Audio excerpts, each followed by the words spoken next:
All right, y'all, let's stand and open up.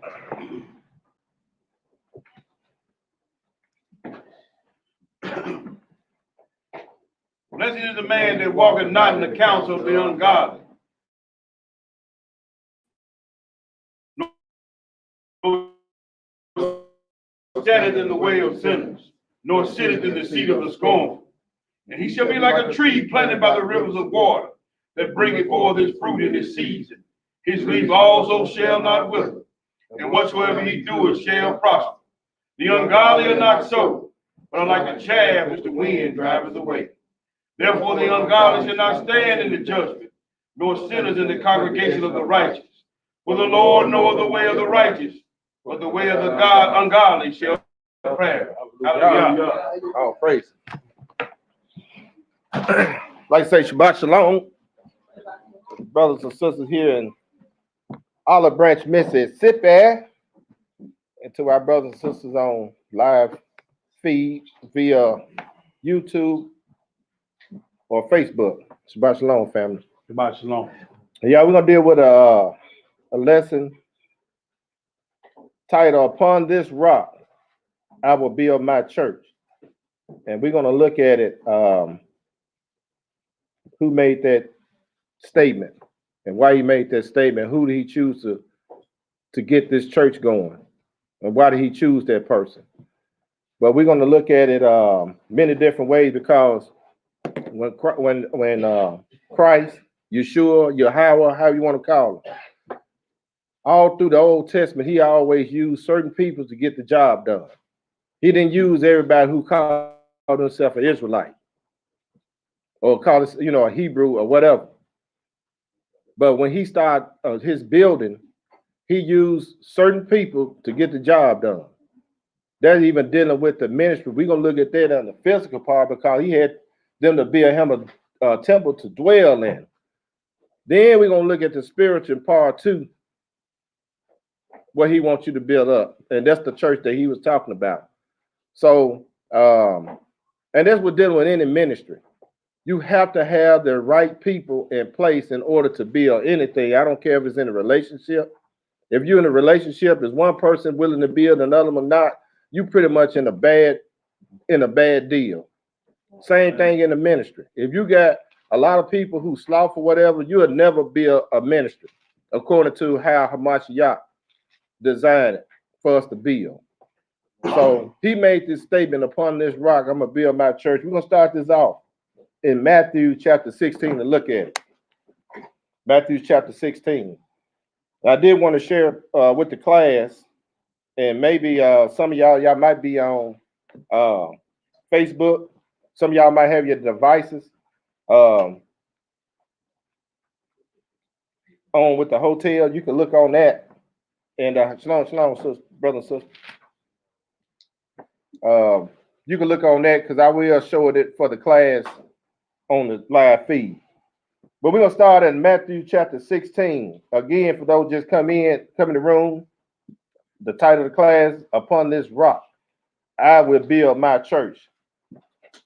Not some other man. Christ said he going to build his church.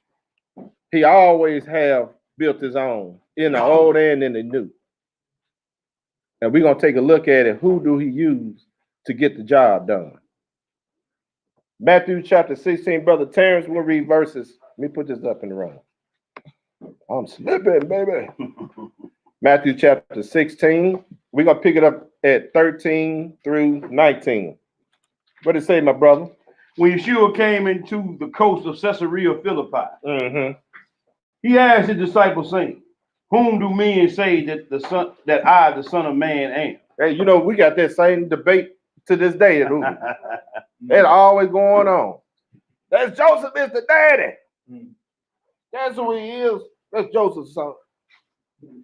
Some say he don't exist. You know what I'm saying? That's right.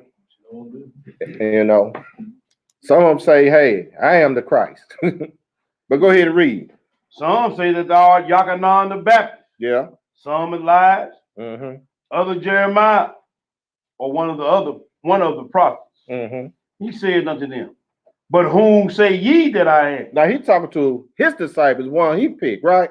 Right. Who do you say I am? But go ahead and read. Then Shimon Kepha answered and said, Mm-hmm. Thou art the Hamashiach, the son of the living power. Boy, Peter knew right off the back, didn't he? That's right. Well, Simon, I'm gonna put it that way because he gonna get this name. But go ahead and read. And Yeshua answered and said unto him, Mm-hmm. Blessed art thou, Simeon Bar-Jonah, Mm-hmm. for flesh and blood have not revealed it unto thee. He said, bless the son of Jonah. Hey, flesh and blood. Hey, we got to keep this in mind. We don't reveal stuff on our own. This stuff comes from the Father, from the throne, from New Jerusalem. That's where this power and this understanding comes from. Go ahead. But my Abba, which is in the Shamayim, Right. but I say unto thee, Mm-hmm. thou art Peter. Thou who? Thou art Kepha. We're going to look at this Kepha. Go ahead. Upon this rock Mm-hmm. I will build my church, Yes, sir. and the gates of hell shall not prevail against it. Now, why would he call Simon and change his name to Peter? Let's look at it. Let me pull it up in the room, share it with the family. Get that blue letter. I do apologize for y'all in the room because I thought I had my extension. I was able to show it up on the screen. But you can go back in the lesson and see it. Matthew chapter 16. Let me share it with the family. Let's look at this. Take this down. Let's look at this. I'm gonna have to keep this up in the room. Matthew chapter 16. And he said that thou art Peter. Let's see what this word, the name Peter means. Verse 18. This for G 4074.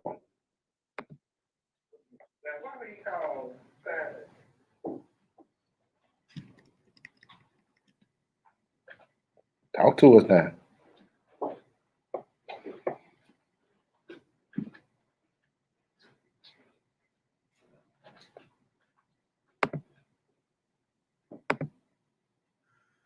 Strong's G 4074. Petros. Petros. Peter. Strong's Peter. Go ahead and read that, my brother. That's it. A rock or a stone, one of the 12 disciples of Yeshua. Now you call him a rock. That's what Peter means, rock or a stone. It says, what it says down here. It says, And appellative proper name signifying a stone, a rock, a ledge, or a cliff. Used metaphorically of a soul hard and unyielding. Now, so when you go and look at the characteristics of Peter and his character, there was a hard brother here. Yep. Peter was always running off at the mouth. You know, he was a fisherman, right? So, you know, most fishermen, you know, they some hard-working jokers, right? But think about sailors and everything. Just think of the kind of mouth Peter had. You know what I'm saying? Peter was quick to pull that sword. Yep. And you couldn't change his mind on, I guess, you know, how you get, you could say, hey, man, something, this joker is stubborn. No, this joker made his mind up. He all in. Yeah. Yeah, he was hard. Hey, that's a hard brother. It wasn't no wavering with him. Zealots, they were ready to take. Yeah, they Yes, were ready sir. to take the kingdom down. Yes, sir. They hated the Roman. They ain't like paying taxes, none of that. Just like you got a few brothers today on the corner up in New York. They're a bunch of zealots. You know what I'm saying? If you just look at if you understand the characteristics of these guys, but I just wanted to bring that out and why Christ called Simon Peter. And he gave him the right name, right? Let's go ahead and finish that out. Verse 19. And I will give unto thee the keys of the kingdom of heaven. And whatsoever thou shalt bind on earth shall be bound in heaven. And whatsoever thou shalt loose on earth shall be loosed in heaven. Hey, man, he said, I'm going to give you the keys to heaven. Just think about you got the power to shut down in it. Hey, prayers and everything. Hey, man, you come over here, ain't nothing going on. I'll shut it down. Y'all come on in. So he gave Peter the keys of the kingdom of heaven, and whatsoever he shall bind on earth, he shall bound in heaven. Let's move on further, y'all. Let's go to Deuteronomy, the 23rd chapter. Let's go into Deuteronomy. Let's go into the beginning. 32nd chapter of Deuteronomy. I just want to lay that out because we're going to be dealing with that in part 2 on the spiritual side. But he said, upon this rock, you're going to begin with Peter to build this church, right? But let's check out this rock. Because Peter just wasn't going, okay, Peter, you're going to just do your own thing and you ain't got to worry about something I got to say. We got to find out about this rock. Okay? Now, Peter had, it's just like in the creation. When the Father and the Son was creating, they had a blueprint of everything out, right? Then he laid it out. They laid the blueprint out. Then it came into existence, right? That's right. So when he would start dealing with Moses, we're going to look at that.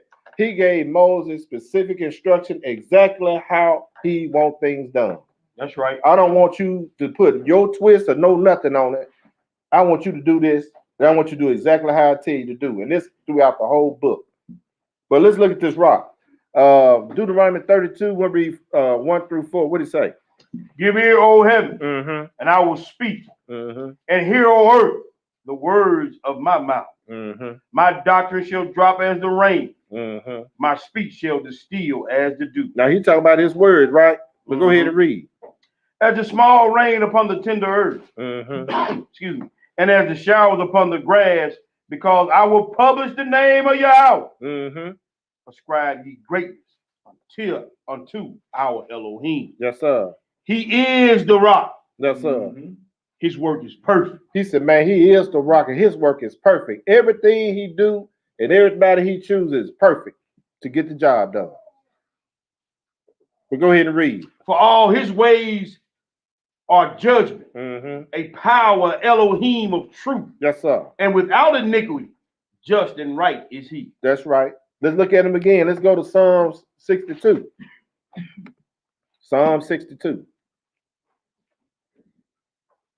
Because you know how we were growing up in the Christian church, they was always talking about the rock and Christ the rock and this and that and all that. And that other stuff. But they softened the rock though.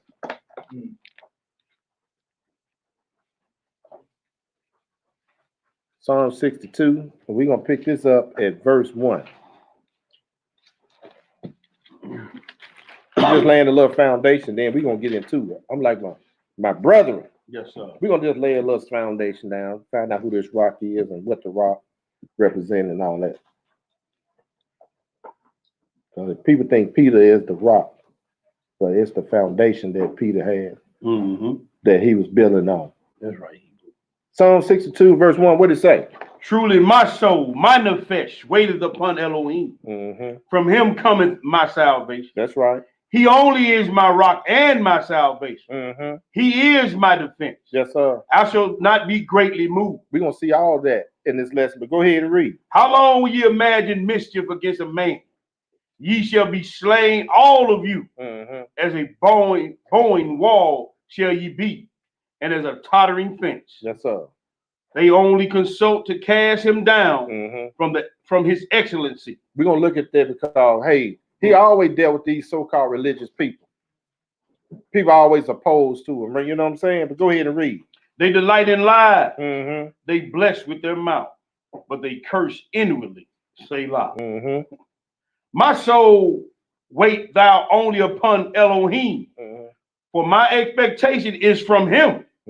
Only he is only is my rock and my salvation. He is my defense. I shall not be moved. He said, man, I take all my order from the Most High and the Son. That's right. That's where I get my expectation from. So when you dealing with, I don't care if it's marriage, I don't care if it's in ministry, we got to be focused on the instructions that we get from him. We just can't go and just do our own thing. It's all through the book. Go ahead and finish that out, my brother. Yes, sir. And Yah is my salvation and my glory. The rock of my strength and my refuge is in Yahweh. That's right. Let's move a little further, y'all. Let's go to Isaiah 28, one verse. Isaiah 28. I ain't gonna keep y'all long. Isaiah the 28th chapter. Did I miss one? Yeah, Miss One. I'm sorry. Let's go Psalm to 118. Psalm 118. I thank y'all for your prayers, all y'all prayers and everything. Yes, sir. You allergies, boy.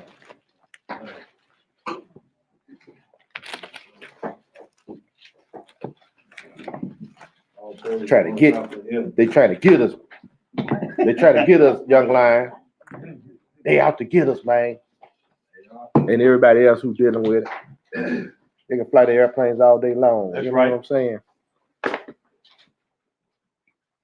Psalms 118, we're gonna read 2 verses, 21 and 22. Hold on a minute. Why did I have That's right. You in the right spot, bro. 22 is what you want. 22? Yeah, we're gonna read. You got 21, 22, but I think that 22 would bring your point in. Mm-hmm. Yeah. Yeah, read both of them. Yeah. Yeah. Y'all read both of them. Hold on a minute. Let me change it on the screen for the family. So they can be on, we can be all on one accord. Hallelujah. Hallelujah. That's Psalms 118. Mm-hmm. We'll do 21 through 22.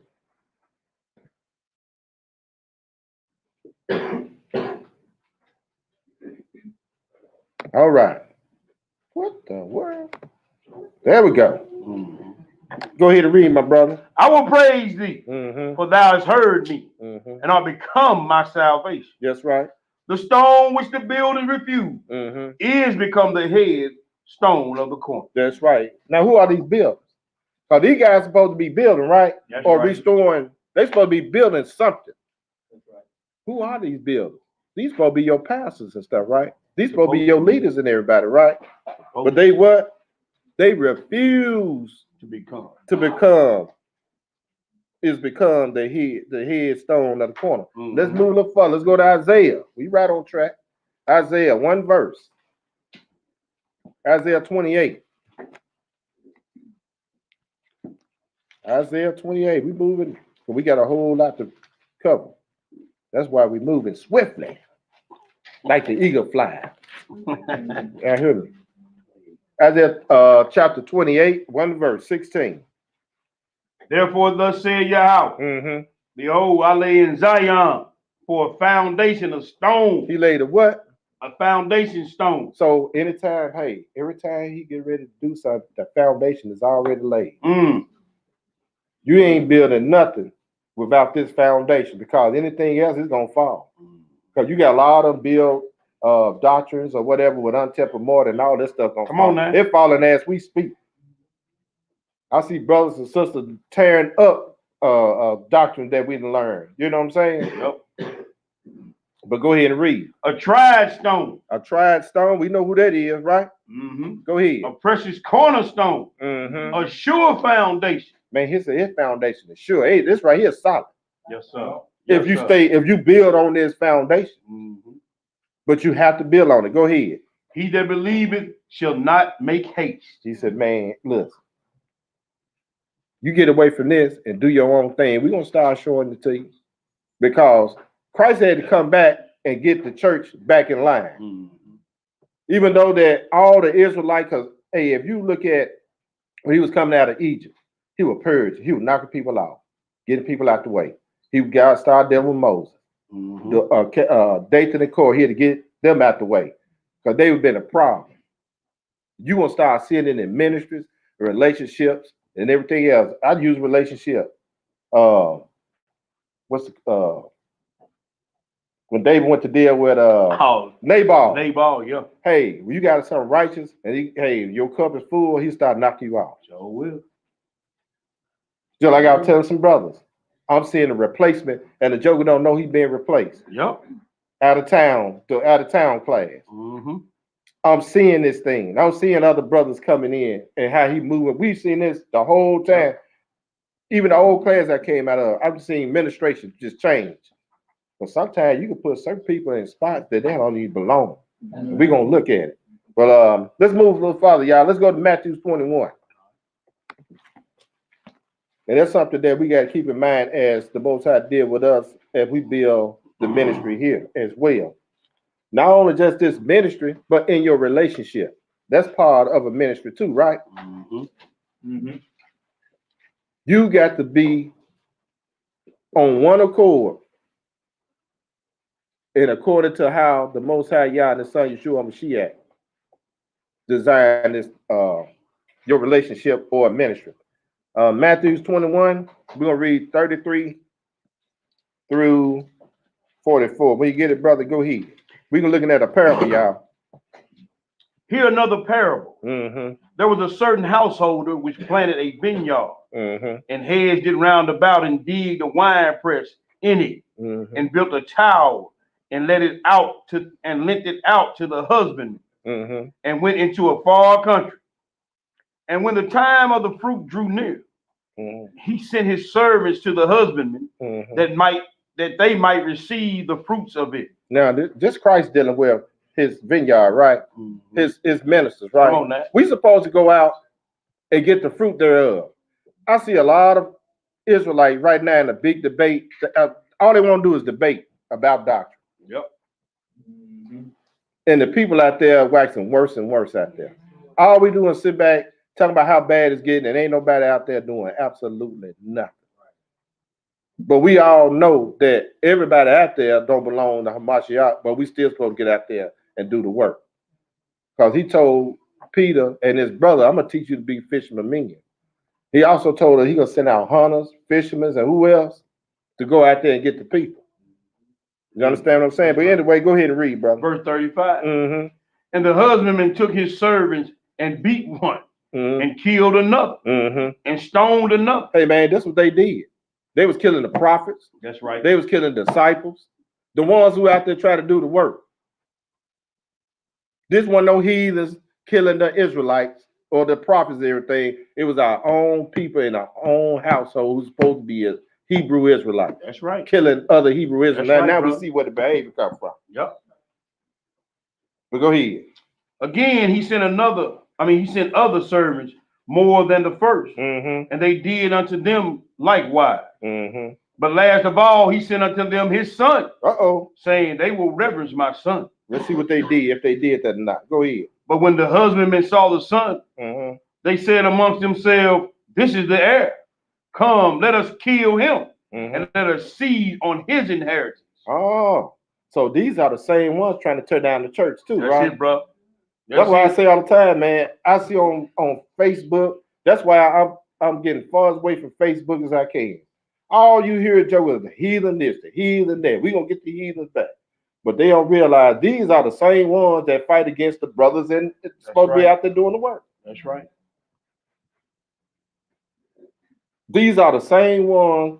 If Christ came back, they'll try to kill them all over again. That's right, Go ahead bro. and read, brother. 39. Mm-hmm. And they caught him and cast him out of the vineyard Mm-hmm. and slew him. When the Lord, therefore, of the vineyard cometh, what will he do unto those husbandmen? Uh-oh. Somebody in trouble, ain't it? That's right. Go ahead and read. They say unto him, Mm-hmm. he will miserably destroy those wicked men Mm-hmm. and will let out his vineyard unto other husbandmen, Mm-hmm. which shall render him fruits in their season. Just like a lot of Joe said, see, that wasn't a Gentile, the other nation. Bull crap. No, it's not. That's No, when he God. came and got his disciples and started the church all over. That's right, brother. That's why I tell them, man, everybody who shows up for Shabbat, I say it all the time. Mhm. Hey, they're not here to hear the word of Yah. But go ahead and read, man. Yeshua said unto them, What did he say? did ye never read in the scriptures, Mm-hmm. the stone which the builders rejected, Mm-hmm. the same has become head of the corner? We just read that, didn't we? That's right. Go ahead. This is the Lord's doing, Mm-hmm. and it is marvelous in our eyes. That's right. Therefore I say unto you, the kingdom of Yah shall be taken from you Mm-hmm. and given to a nation bringing forth, therefore, fruits thereof. Hey, that's like you say, man, you have the remnant outside of the whole deal of Israel. That's just like when they was going through the wilderness. He brought everybody out of the wilderness, out of Egypt. But who all made it through the wilderness? The remnant. That's remnant. That's it, bro. But go ahead and read. 44. Mm-hmm. And whosoever shall fall on this stone shall be broken. Yes, sir. But whomsoever it shall fall, it shall grind him to powder. Woo-wee. So you don't want to fall in the hand of the Most High Yah and His Son Yeshua HaMashiach. Let's go to Daniel. Daniel said something about this. Let's go to Daniel chapter 2. And then we're going to get into how he used or who he used to build. Daniel chapter 2, 22 through 36. So we got, in fact, we just laid a little groundwork on who we dealing with. Who said that upon this rock I'm gonna build my church? So we just laid out a little something so we can get in mind who we were dealing with in the old. Because he always been there. Just like he said, I'm the rock that followed them. Who are them? The Israelites. That's right. That rock was Christ. Y'all done read it, y'all done heard that growing up, Sunday school, even Sunday school got that right now. Yep, so do. But anyway, Daniel 2:32, what it say? This image's head was of fine gold, his breast and arms of silver, his belly and his thighs of brass. Now they're describing the Gentile dynasty, the Babylonian dynasty, and what he gonna do. I just want to read this here because I'm trying to pick something up. But go ahead. His legs of iron, his feet part of iron and part of clay. Yes, sir. Thou sawest still a stone was cut out without hand. Now this stone, this represents Hamashiach, right? But go ahead and read, because this is stone. I mean, because this is stone cut without hands. We're gonna look at some other stone that was cut out without hands. No man hand ain't got nothing to do with this. That's right. This is his doing. But go ahead. Which smote the image on his feet that were of iron and clay, and break them into pieces. Then was the iron, the clay, the brass, the silver, and the gold broken into pieces together. It became like the chaff of the summer threshing floors, and the wind carried them away, that no place was found for them. And the stone that smote the image became a great mountain, yes, sir, and filled the whole earth. This is the dream, and when we tell the interpretation thereof before the king, thou, O king, art the king of kings, for the God of heaven has given thee a kingdom, power, strength, and glory. And wheresoever the children of men dwell, and the beast of the field and the fowl of the Shamaim has given into thine hand, and has made thee ruler over them all. Thou art this head of gold. Now this day you're breaking this thing down. That's right, brother. To Nebuchadnezzar. But the main point is, hey, he letting them know that this stone that's gonna come and tear this whole thing down. He's letting them know. But he's giving him this dream, the interpretation of his dream. To go ahead. 39. And after thee shall rise another kingdom inferior to thee, and another third kingdom of brass, which shall bear rule over all the earth. And the fourth kingdom shall be as strong as iron. For as much as iron breaketh in pieces and subdueth all things, and iron that breaketh all these shall break it in pieces and bruise. That's right. Go ahead. And whereas thou sawest the feet and toes a part of potter's clay and part of iron, the kingdom shall be divided.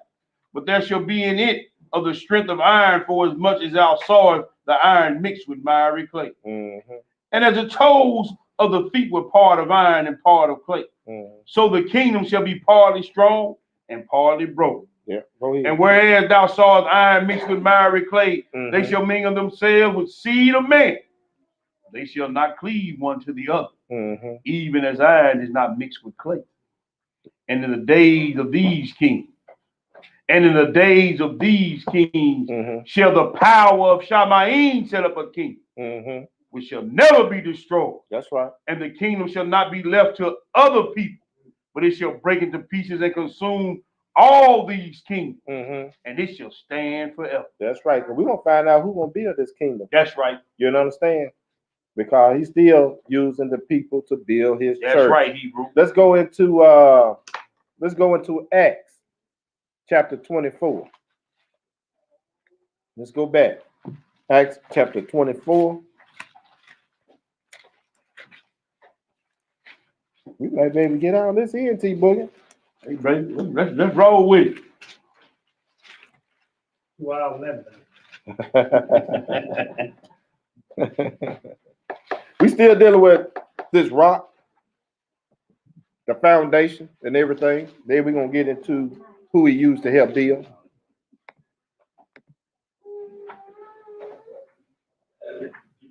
Acts 17 to 24, what did it say? Yahweh that made the world and all things therein, Mm-hmm. seeing that he is the Lord of heaven and earth, dwelleth not in temples made with hands. That's right, because he not dwelling in temples that made with hands. Now in the past, we're gonna go look at it where he had them to build a temple so he could dwell with them. But on the spiritual side, we're gonna look at it in part 2, where he's dwelling. We'll go ahead. Neither is worship with men's hands as though he needed anything. So he don't need you to put your hand into it. No. He don't need you to touch it. Don't put your twist. No, none of that.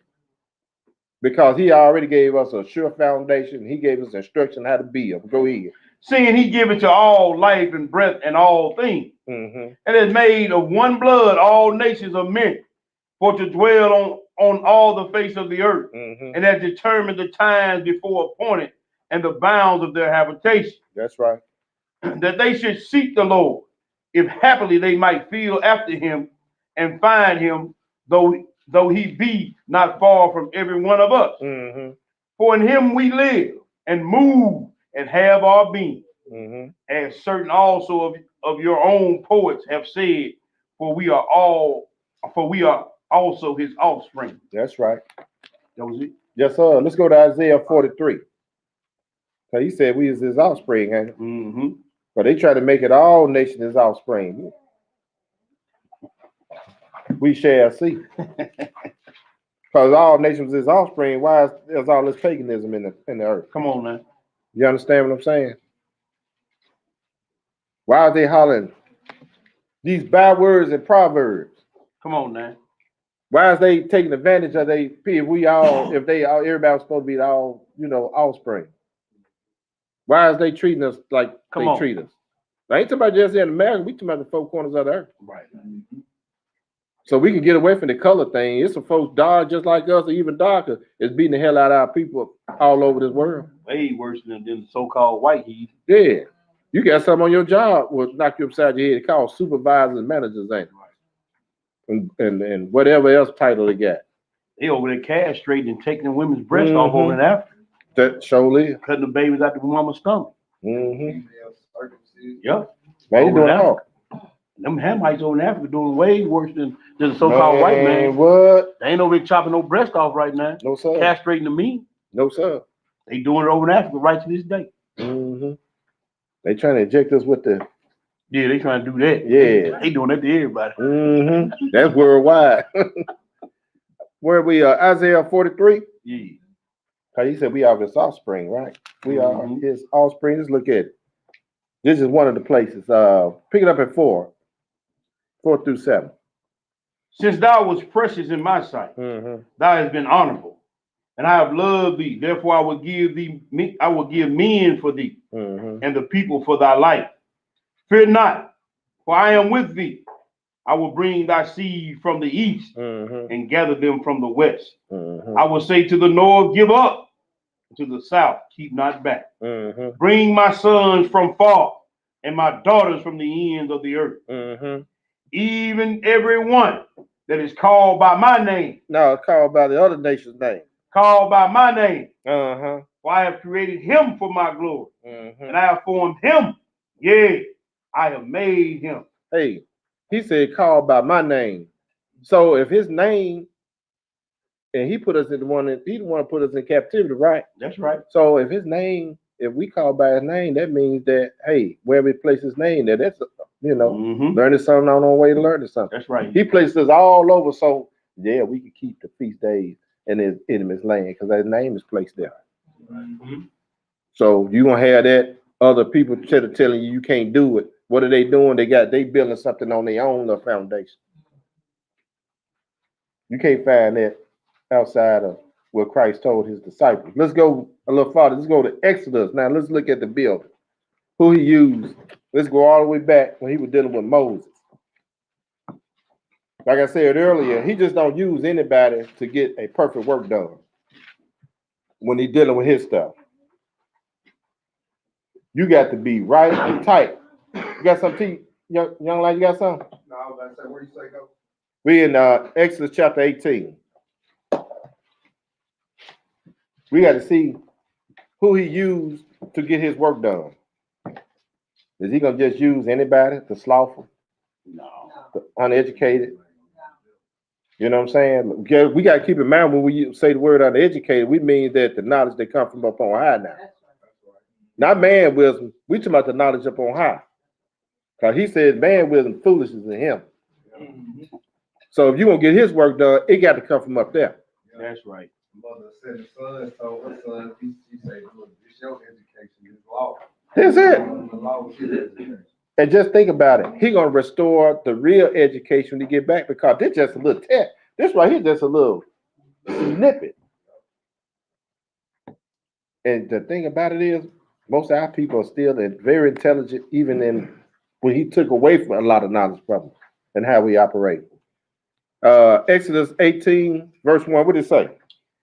When Jethro, the priest of Midian, Mm-hmm. Moshe's father-in-law, heard of all that Yah had done for Moshe and for Israel, his people, and that Yahweh had brought Israel out of Egypt, then Jethro, Moses' father-in-law, took Zipporah, Moses' wife, after he had sent her back. Now, this man had wisdom because he knew something was a problem. Now, Moses goes off, bring the folks back in the wilderness, right? And he hanging around because, you know, he got all this work to do. This is not a one-man show, y'all. One person can't run a ministry. One person can't run a household. It's a way he put both a man and a wife together, right? Y'all supposed to work together. But go ahead and read it. Verse 3. And her two sons, of which the name one was Gershom, for he said, I have been an alien in a strange land. Yes, sir. And the name of the other one was Eleazar, for Yahweh of my father said, he was mine help and delivered me from the sword of Pharaoh. And Jethro, Moses' father-in-law, came with his sons and with his wife unto Moshe into the wilderness where he encamped at the Mount of Yah. Now, keep in mind, this is the church now that Moses is over, right? But go ahead and read it.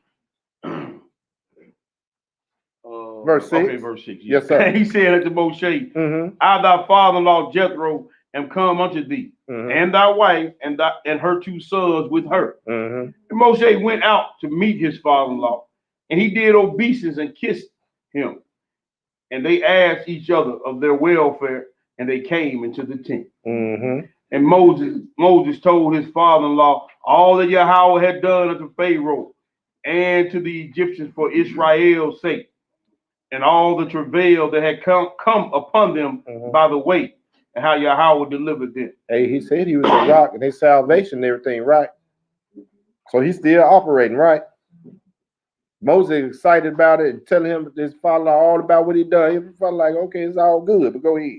And Jethro rejoiced for all the goodness which Yahweh had done unto Israel, whom he had delivered out of the hand of the Egyptians.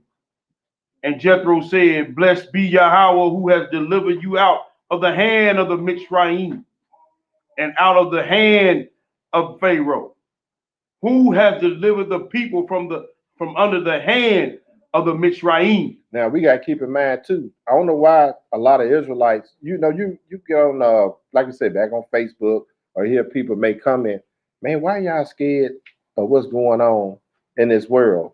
He delivered them out of the hands of the Egyptians. Hell, he'll deliver us. And he's going to deliver us. Some of us might have to go into the dirt, but hey, he's still going to deliver you. It's all good.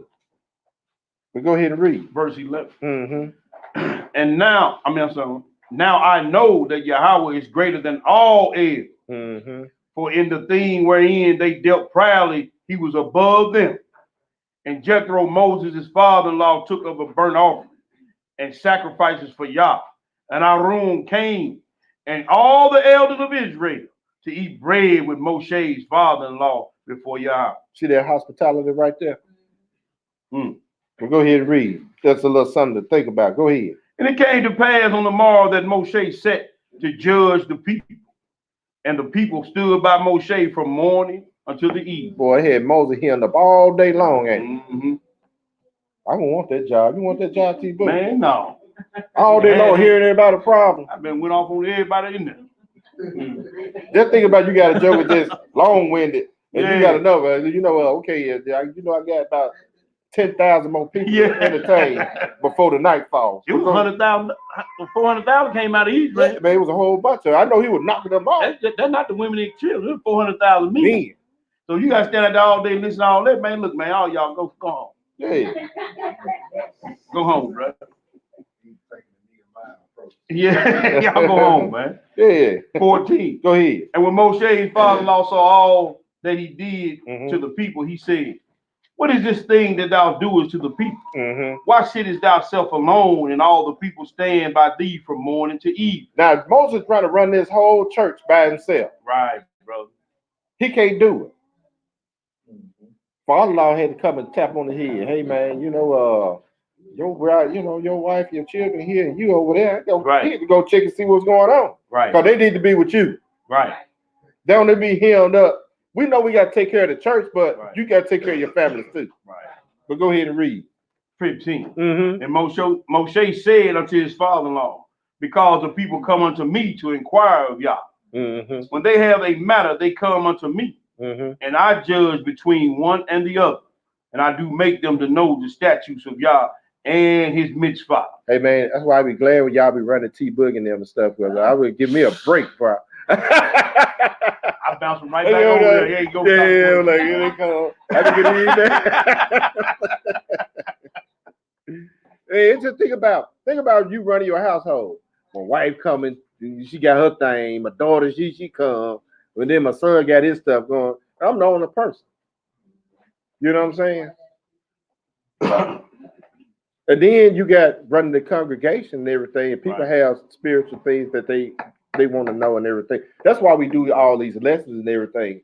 And that's why we had to go through the book so you'll know how to govern yourself, right? That's right. That's what the whole class, that's why we come on Shabbat day to do, to go through these scripts and everything so we'll know. And then if somebody get out of order, all you got to do is pull the book. That's it, bro. But anyway, go ahead and read. Verse 17. And Moshe's father-in-law said unto him, what did he say? The thing that thou doest is not good. See, Moses think you're doing a good job, right? I'll take care of the Lord's work. Yep. I'll work. I'll take care of the business. But it wasn't good. That's right. Go ahead and read. Thou wilt surely wear away both thou and this people that is with thee. For this thing is too heavy for thee. Thou art not able to perform it thyself alone. Hey, man, I'm going to stop. We're going to pause for the call. You say pause for the call. That's just like in this ministry. I know that a lot of groundwork and stuff had to be taken care of. But hell, Brother Water get tired. What about you, T-Buggy? So that's the whole thing about this lesson. You have to set up people to do certain things. And we're going to see this in this lesson. This is what Jethro telling Moses. You have to spread the word.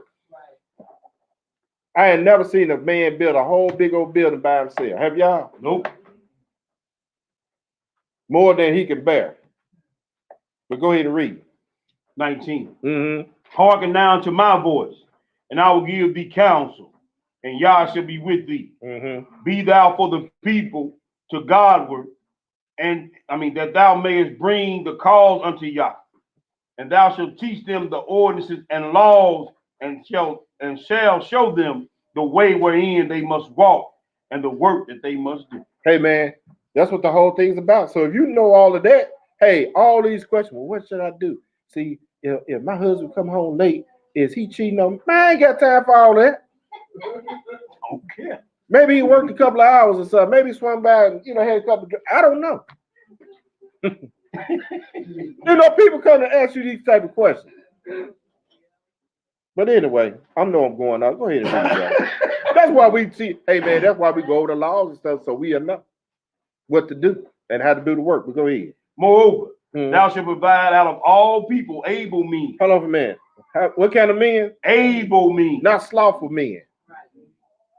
You have to choose able men who's able to get the job done.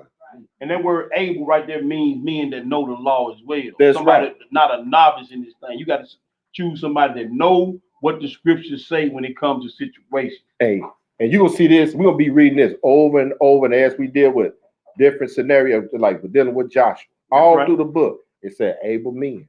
Appreciate that, my brother. Yes, sir. That's love. Now go ahead. such as fear Yahweh, Mm-hmm. men of truth, Men of truth. hating covetousness, Mm-hmm. and place such over them to be rulers of thousands, Mm-hmm. and rulers of hundreds, rulers of 50s, Mm-hmm. and rulers of 10. So he breaking all this thing down. He telling you exactly the qualification. You got to be all in with the Most High, and you got to know what to do. That's right. You got, like you said, you got to know this law to get the job done. No slackers. No, oh, hey man, Joe get mad at you. They don't want to do it no more. You know, get mad. They stop doing it for a couple of weeks, and then okay, man, I'm back on my job. No, you fired, partner. Your ass up out of here. You could be a little member. You know what I'm saying? And we gonna see everybody ain't gonna be able to do the work, but you could do some other stuff until you get your mind right. We talking about the men now. Right. I learned a valuable lesson from the teacher at the last class. Mm-hmm. And this is when they was asking me to become a teacher. And one of the first things he said to one of the other brothers, he said, hey man, let me go talk to my wife. He said, I don't need you. There you go. If you got to go talk to your wife about taking care of the Most High business, I don't need you. That's right. Then, see, why is it that every time you ask Joe to take care of the Most High business, I got to pray on it. But you don't never pray when that Joker asks you to go, hey man, let's go to the football game. Right. We're going to get some liquor. You all in on that. And go get hit by a bus because you didn't pray on it. You ain't got to, that's automatically his will to feed his sheep. And that's what I'm saying. You already know the answer to that. Did you, right when this story began, the brother said Moses sent his wife and kid home to dad. Yeah. He had to go take care of his business. Mm-hmm. Now that they was out of danger, he was bringing them back. That's right. But he had to go take care of his business first. Everything else, hey, I know what y'all saying. Everything we gonna cry boo. I get what y'all after all is over. Exactly. Heads finna get hit. Right. Number two, he had his elder.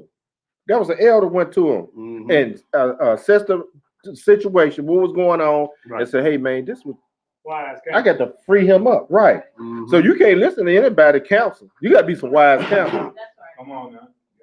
But go ahead and read. Verse 22. Yes, sir. And let them judge the people at all seasons. Mm-hmm. And it shall be that every great matter they shall bring unto thee, Mm-hmm. but every small matter they shall judge. Hold on a minute. They go throw that you can't judge me stuff away.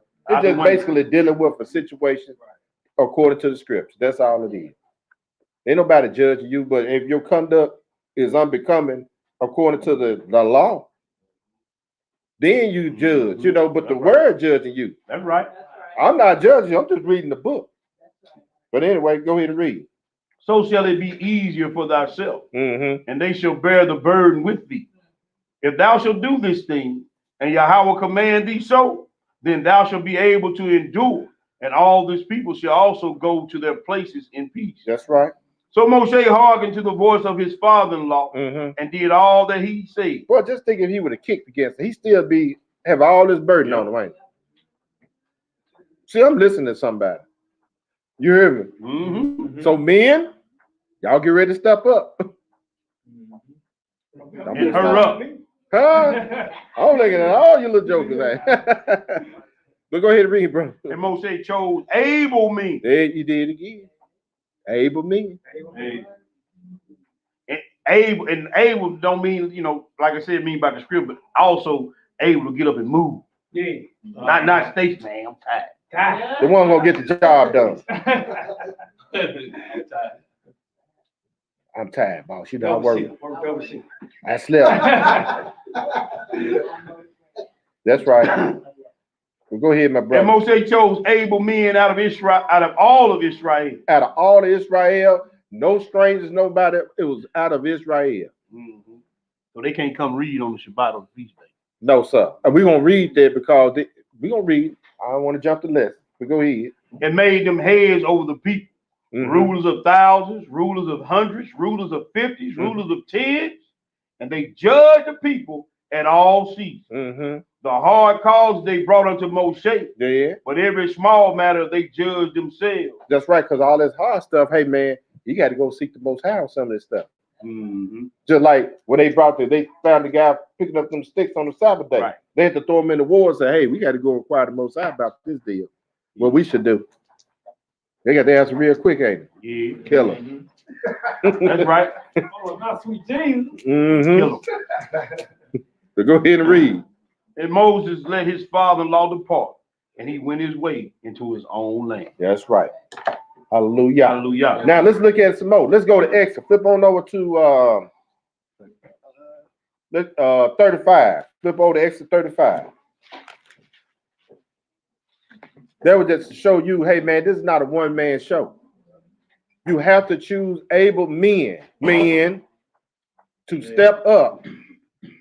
And the Most High will show us who to choose. Right. And we're going to show you that. You got to have somebody in place. I don't care what type of, if you got security, like we got Big Rob. This brother's serious about his job. So live. All praise for this brother. That's right, Hebrew. Hallelujah. Soon he going to have a whole staff and probably a couple of dogs with him. I don't know. Whatever the Most High going to do. He be on there with his little flashlight. Hey, man. I'm done. Yeah. I got 10 soldiers and 2 dogs. I never mess with Brother Rob.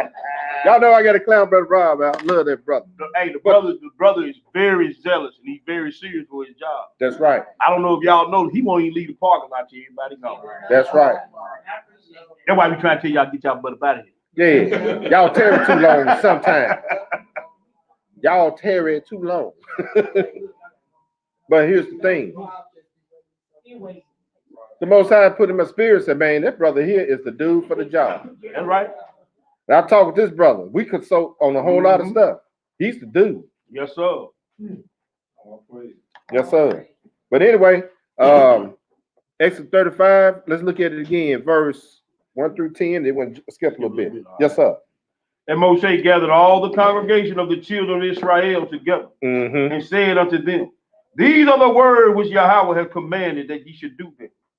Now, these words that the Yahweh told him to do. Not me saying, telling you to do. Right. Not T Boogie's telling you to do. These are the words that Yahweh told them to do. What would he tell them? 6 days shall work be done. But on the 7th day, there shall be unto you an holy day, a Sabbath of rest to Yahweh. Whosoever doeth work therein shall be put to death. Hey man, that's why that dude with them sticks. Yeah. And that's probably one of his first time doing it either. They don't get you for the first offense. But I'm quite sure, hey, his cup got full on that day. Yeah. You hear me? I'm gonna put it that way. Go ahead. You should kindle no fire throughout your habitations upon the Sabbath day. Hey, what kind of fire? They could be a spiritual fire too, y'all. Y'all can spit more spiritual fires out there mouth on Shabbat. I'm telling you. Hey man, we gotta, hey, that's on the spiritual level. Hey, Joe could be talk about stuff they shouldn't be talking. But go ahead and read. And Moshe spake unto all the congregation of the children of Israel, saying, this is the thing which Yahweh commanded, saying, take ye from among you an offering unto Yahweh, whosoever is of a willing heart. Of a willing heart. Now he taking up offering. We didn't have banks and this is the bank. Israel is the bank. He said of a willing heart. He ain't gonna never twist your arm try to make you do anything you don't want to do. That's right. Of a willing heart. Go ahead. Let him bring it. An offering to Yahweh, gold and silver and brass, and blue and purple and scarlet and fine linen and goat's hair and ram skins dyed red and badger skins and shittim wood. Now, where do they get all this stuff from? Out of Egypt, did. So Israel ain't broke. Like a lot of people might think they are. Because he gonna have them to do something with. But go ahead and read. Verse 8. And oil for the light, and spices for the anointing oil, and for sweet incense, and onyx stones, and stones to be set for the ephod, and for the breastplate. And every wise-hearted among you shall come. I'm gonna read that real slow. Read that real slow. And every wise-hearted among you shall come and make all that Yahweh has commanded. He said, all wise heart. The one that he put wisdom in their mind to move them to do this work. Skip down to verse 29 and read. And the children of Israel brought a willing offering unto Yahweh, every man and woman. So y'all got to shake y'all pockets too. That's right.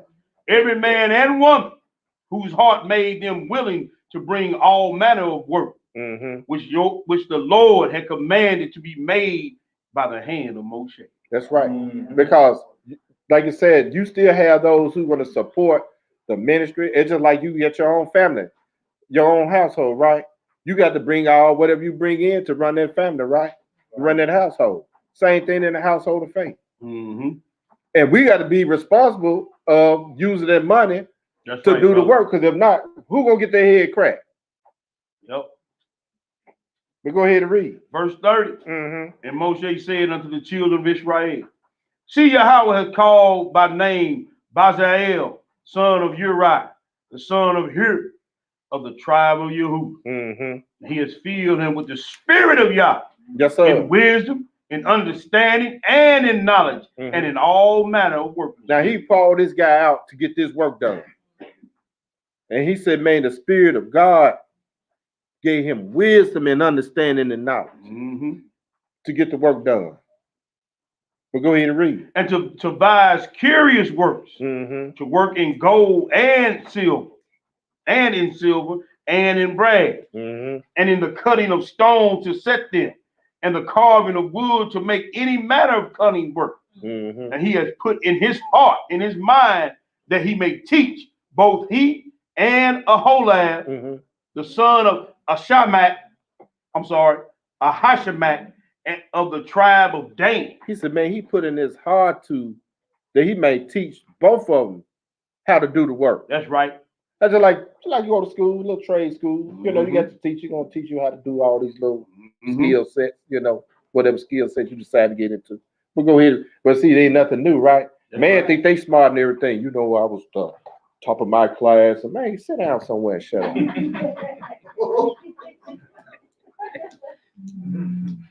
The same stuff that you were doing, they did this 100, 200 years ago. And That's you right. think you all that. Somebody taught you how to do it anyway. Some cool.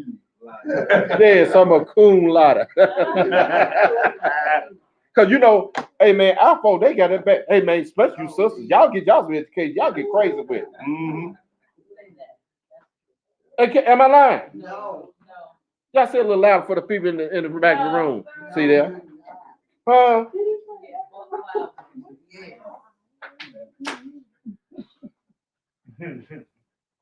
All you're doing is just mimicking and just repeating what somebody else has said. That's all it is.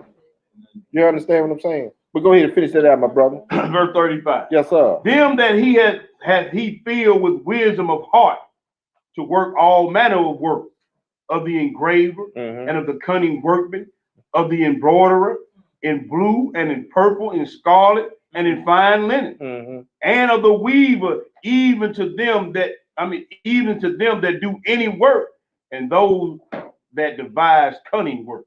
Hey man, he filled you with the wisdom to get the job done because he the one laid the foundation. He always laid the blueprint. He just giving somebody a willing heart to get the work done. I'm gonna fill you with some knowledge and understanding to get it done. But then you got to have the discernment to know how to pick people to get the job done. That's right.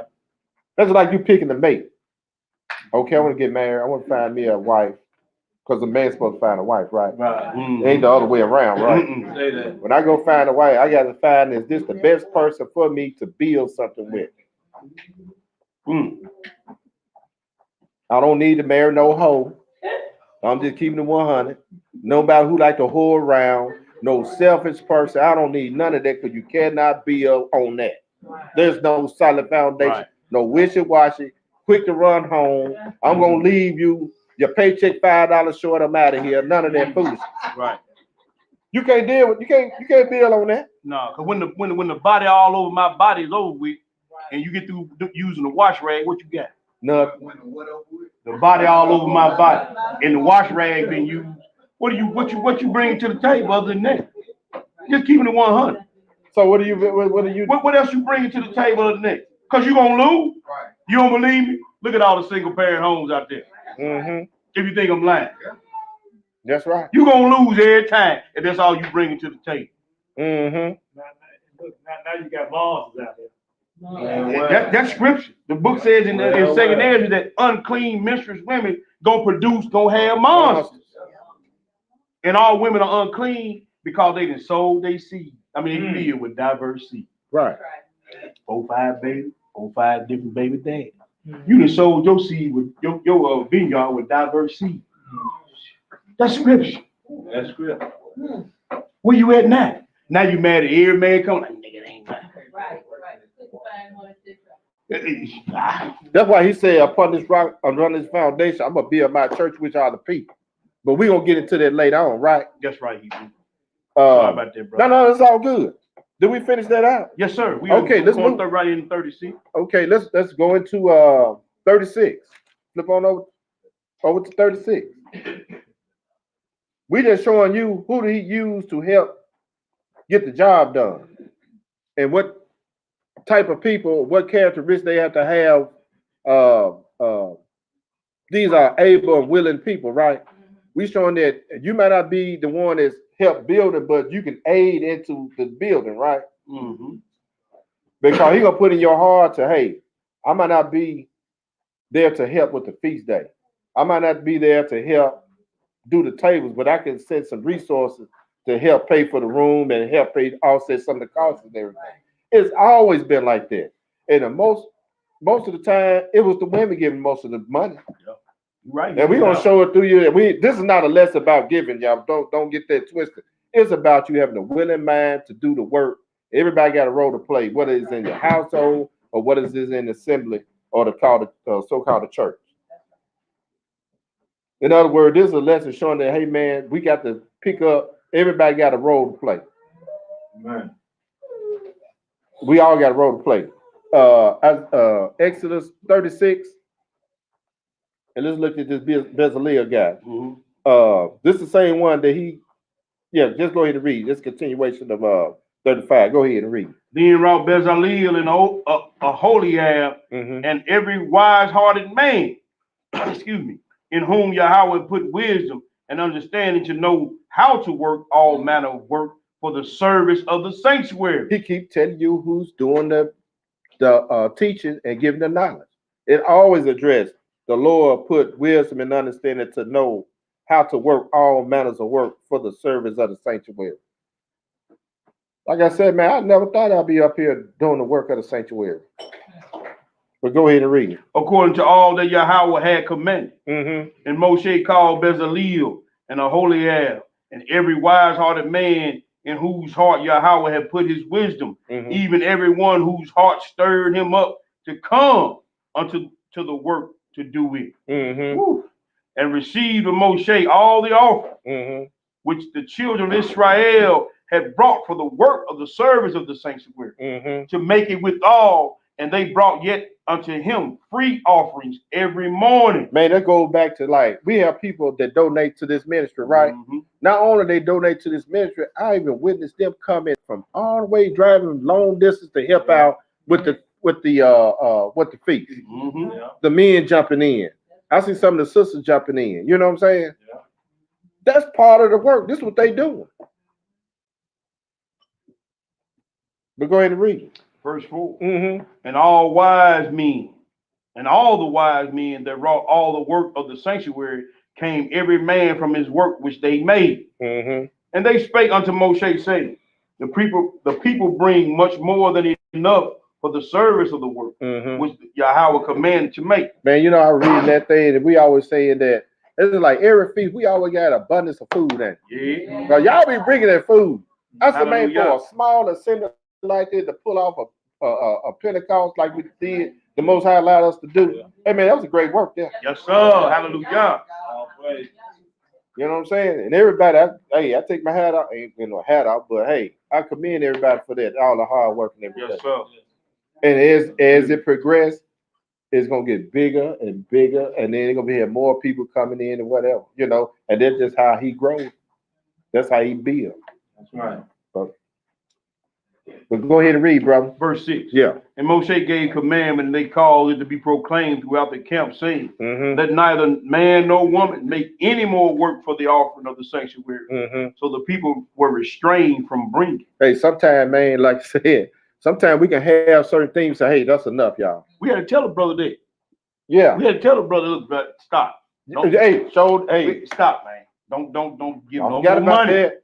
Stop, bro. We had to tell the brother to stop. I said, man, That's enough. All praise for the All brother. praise, but we had to tell us, man, that you good, bro. We said, man, you good. He said, man, I didn't want, and I didn't want to. After I was steady, just Sure would. I'm like, nah. stop, bro. Yep. Yep. Because it was for the feast of man in Yep. case we needed thing. I'm like, man, this brother, his whole family Yeah, donated so much money. Man, I he said, was calling man. them like, hey, for real? Yeah, then he showed up at the feast. Mm-hmm. Yeah. Just shove it. Stop, bro. I said, y'all good, man. Y'all don't need. We just read it. We read it for our brother on here. We ain't want to reveal who it is, but that was for our brother. He done had no to-go place with it. I don't know. I I don't know, bro. You know what I want? We want, man, we was all over the He place. done had 2 or 3 to-go places. Yeah, the ones We who was don't out- bring, they have about 15 to go play. Hey, man, we was all over the place, man. But you know the thing about it, they had a willing heart to do it. That's right. You know what I'm saying? That's right. And you know, and here's the thing, and I could be wrong. They'll correct me on it. I think the baby girl even donated. I was like, but you know, they just, hey man, it's just the spirit they put on these people. And a lot of folk that we don't know. We be trying to tell people to come to the feast. We just want folks to come. You know what I'm saying? Come to the feast. I don't have any money. Come to the feast. That's right. Just get here. But anyway, go ahead and read, bro. Verse 7. Mm-hmm. For the stuff they had was sufficient for all the work to make it, Mm-hmm. and too much. He said, man, so that's one thing that we always say about Israel. They always gave. I'm talking about the people with the wise heart, the one he stirred the spirit up. They always wait. That's what you think about. That's why you see all these Sunday churches. Some folk be going up there pouring money. They be up there entertaining and clowning and buffooning and cooning and all this stuff. And they be throwing money out there. Mm-hmm. And the pastor, man, look, he back, oh, yes, sir. And the more money comes, the more clown he act. You know what I'm saying? They count, calculating all this stuff, man. This has been so. Yeah. You know what I'm saying? That's We right. don't get paid. We don't get paid. Look, most of us up with the job, man. That's it. So we good. Everything that comes in this ministry stays in this ministry. That's right, Hebrew. You know, sometimes we might have to help somebody out every now and then. That's what it's for. You got to do deed, you know what I'm saying, about little stuff to give out to the people. That's what it's for, man. But anyway, where we, brother? I'm in verse 8, brother. Go ahead and read. And every wise-hearted man among them that wrought the work of the tabernacle made 10 curtains of fine twined linen, Mm-hmm. and blue, reason, purple, reason, scarlet, reason, That's right. with cherubim of cunning work made he them. That's right. So we're just showing you, hey, the people had a wise heart. They wanted to give. But anyway, let's move a little farther, y'all. Let's go to 1 Kings. Let's go to 1 Kings. You start talking about money for folks get oh, he gonna sue, he must want some money. No, we don't. If you send it, all praise to the Most High, but we ain't asking for nothing. That's right, Hebrew. So we gonna get the work done. 1 Kings, we're gonna read 1 through 14. And the reason, like he said, upon this rock I'm gonna build my church. He always had people in place that's gonna take care of the business. We're gonna see that when he came back, when he came into the flesh. This when the spirit was he was still in the heaven with the Father, right? He's still dealing with them. That's why he had to make tabernacles so he could come and dwell in them, right? So when he came in the flesh, that's a part 2 of the lesson. When he said, upon this rock, I'm gonna build my church. We just laying a little foundation what he did prior to he coming in the flesh, and who he got to do the work. Because when he chose his disciple, he didn't get no slothful disciple. He did choose one devil, but it was prophesied that he was going to do that because he had to have somebody. The scripture had to be fulfilled. That's why he had to have it. But he chose his disciple. They got to work. They got the job done. And he chose, if you go and look who he chose, he was some hardworking brothers. That's right. 1 Kings chapter 6 and verse 1. Let me see. 6 and 1. Yes, sir. All praise. Let's look at it some more. Now this Solomon about to build a house, right? We want to see who did Solomon choose. Now he first chose Solomon because David couldn't do it, right? That's right. So I'm gonna get your son Solomon to build a house. And he gave Solomon specific instructions how to build his house. Solomon couldn't put his twist on it. Well, I think I'll put some little shingles on the side. No. You put something on there if you want. You had some shingles hanging off there rear end. Yeah, that's right, bro.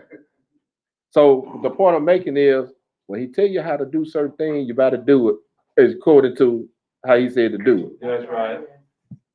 Verse 6, chapter 6, verse 1, what did it say? And it came to pass in the 480th year after the children of Israel were come out of the land of Egypt, Mm-hmm. in the 4th year of Solomon's reign over Israel, in the month Ziv, which is the 2nd month, that he began to build a house unto Yahweh. Mm-hmm. And the house which King Solomon built for Yahweh, the length thereof was 60 cubits, and the breadth thereof 20 cubits, and the height thereof 30 cubits. Mm-hmm. And the porch before the temple of the house, 20 cubits, was the length thereof, according to the breadth of the house, and 10 cubits was the breadth thereof before the house. Mm-hmm. And for the house he made windows of narrow lights, and against the wall of the house he built chambers round about against the walls of the house round about, both of the temple and of the oracle, and he made chambers round about. Mm-hmm. The nethermost chamber was 5 cubits broad, and the middle was 6 cubits broad, and the third 7 cubits broad. For without in the wall of the house he made narrow rests round about, Mm-hmm. that the beams should not be fastened in the walls of the house. You see the specific instructions? He gave them the length, height, and everything. Yeah. What those numbers mean, Water P has no idea. Some of these brothers might, the Most High might give it to them. We get into They can it break later them numbers down. But he gave them specific instructions how to build, right? Let's see if he's going to do it. Go ahead. on. Verse 7. Mm-hmm. And the house, when it was in building, was built of stone made ready before it was brought thither, Mm-hmm. so that there was neither hammer nor axe nor any tool of iron heard in the house while it was in building. Hey, he even cut the stones out. Don't even touch the stone. Everything was fitly joined together. Everything. It needed to be banged together. In other words, I don't want you to put your hands into it. I already got the diagram. I got the blueprint. I got it exactly how I want it made. You just put it together. Don't put your twist on it, Solomon. This is what you need to do. But go ahead. The door for the middle chamber was in the right side of the house, Uh-huh. and they went up with winding stairs into the middle chamber, Mm-hmm. and out of the middle into the third. So he built the house and finished it. He did what? And finished it. He finished. He got the work done. He was an able man, a wise-hearted man, and got it and finished it. And go ahead. So he built the house and finished it, and covered the house with beams and boards of cedar. Mm-hmm. Message, beams and boards of cedar. Mm-hmm. Then he built chambers against all the house, 5 cubits high, and they rested on the house with timber of cedar. Mm-hmm.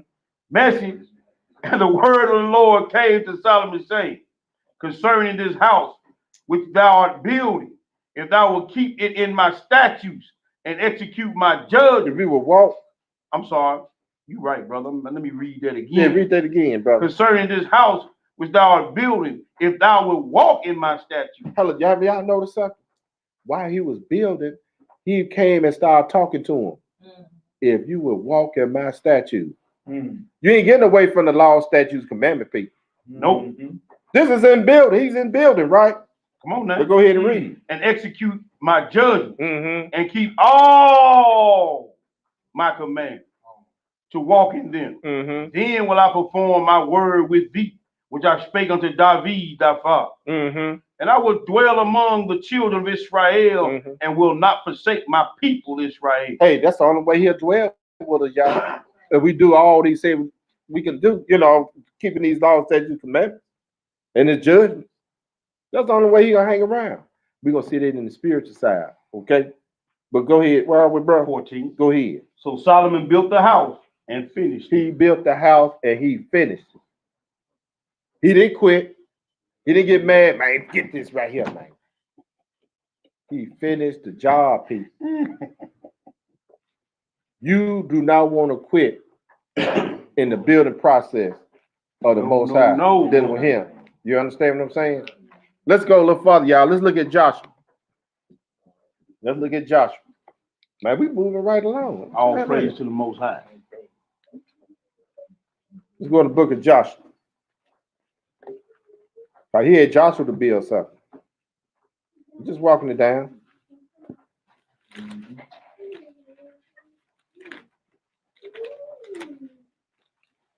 What in the world?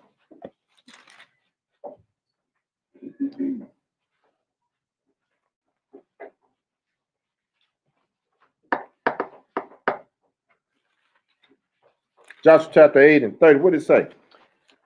Then Yehoshua built an altar unto Yahweh of Israel in Mount Ebal, as Moshe the servant of Yahweh. The children of Israel, as written in the book of the law of Moshe, an altar of whole stone. Of what? Whole stone. Okay, he building his altar, and he gonna tell him exactly how to build it. Why you keep going over the same thing? Because we showing you that everybody he used is obedient in the building process. But go ahead and read. Over which no man has lift up any iron. They offered their own burnt offerings unto Yahweh and sacrificed peace offerings. Hey, that's the same way he did with Solomon, right? I don't want you to put no iron on this stone. It's already cut out. All I need for you to do is get the people together, build this thing. That's the same thing with the church. I don't need you to put your hands into building the church.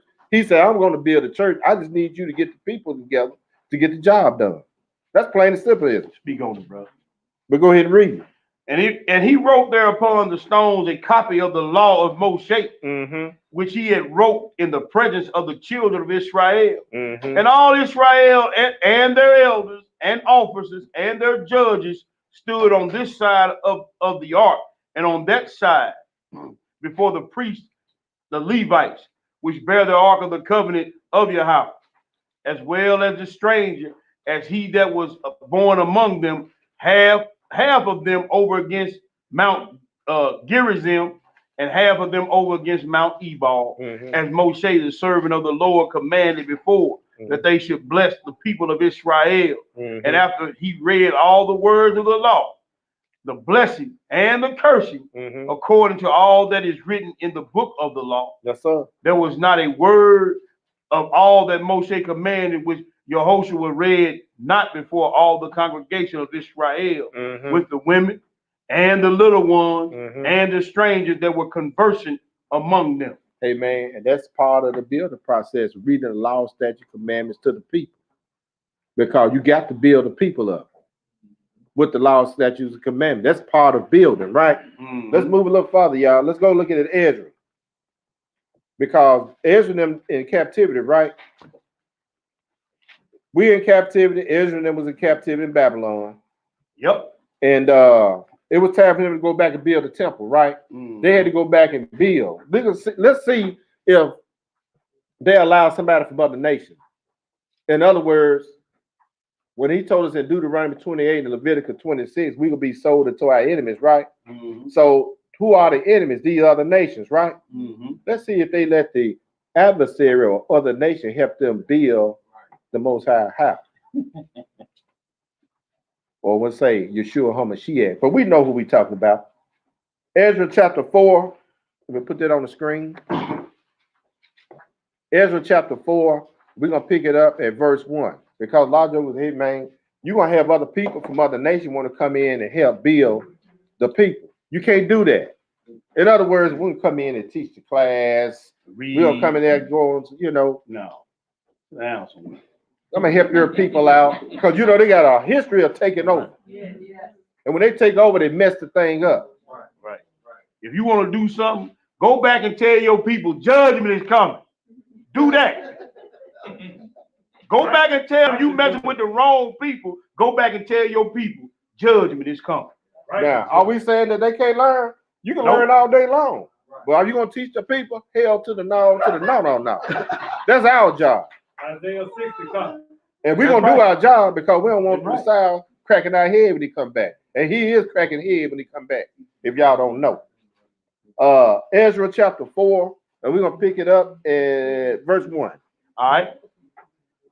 Now, when the adversaries of Yehuda and Benjamin heard that the children of the captivity builded the temple of Yahweh of Israel, they came to Zerubbabel and the chief of the fathers and said unto them, Mm-hmm. let us build with you, for we seek your power as ye do. Mm-hmm. And we do sacrifice unto him since the days of Esarhaddon, king of Ashur, Mm-hmm. which brought us up hither. Yeah, But sure, right. Yeah, right. They gonna let us help build since Yeah. we sacrifice too. No. Well, that's a good thing then. Mhm. Keep sacrificing. Yeah. But you ain't helping build. No. But Zerubbabel gonna break them off a little something. Go ahead and read. But the Zerubbabel and Yeshua Mm-hmm. and the rest of the chief of the father of Israel said unto them, What did he say? ye have nothing to do with us to build an house unto our Elohim. We saying it to this day. Are we not, That's brother? right, Hebrew. We saying it to this day. You ain't got nothing to do with this. None. So stand down. If you want to support, support. We're not gonna mistreat you, none of that. I know I'm not. And learn. But that's as far as you're gonna go. You're not coming up here teaching nobody nothing. Boy, we're gonna get some thumbs down. Ain't about thumb down yet. I don't care. Don't care. Go Don't ahead come and read. back, matter of fact. Go ahead and read. But we ourselves together will build unto Yahweh our power of Israel, Mm-hmm. as King Cyrus, the king of Persia, has commanded us. This okay. The king, the reason why he commanded them because hey, it was time for them to go back. Mhm. Other than that, if the Most High, if you should have put in their king mind, they would still be in captivity, just like we in captivity today, complaining and doing whatever they do. But go ahead and read. Then the people of the land weakened the hands of the people of Yehuda Mm-hmm. and troubled them in building. Oh, hold on a minute. I thought these was the people Yeah. sacrificing everything. That's They right. flip that quick. Yeah. Yeah. See, man, we with y'all, man, and everything, and then soon you cut them off, man. You know what? Here with these folks.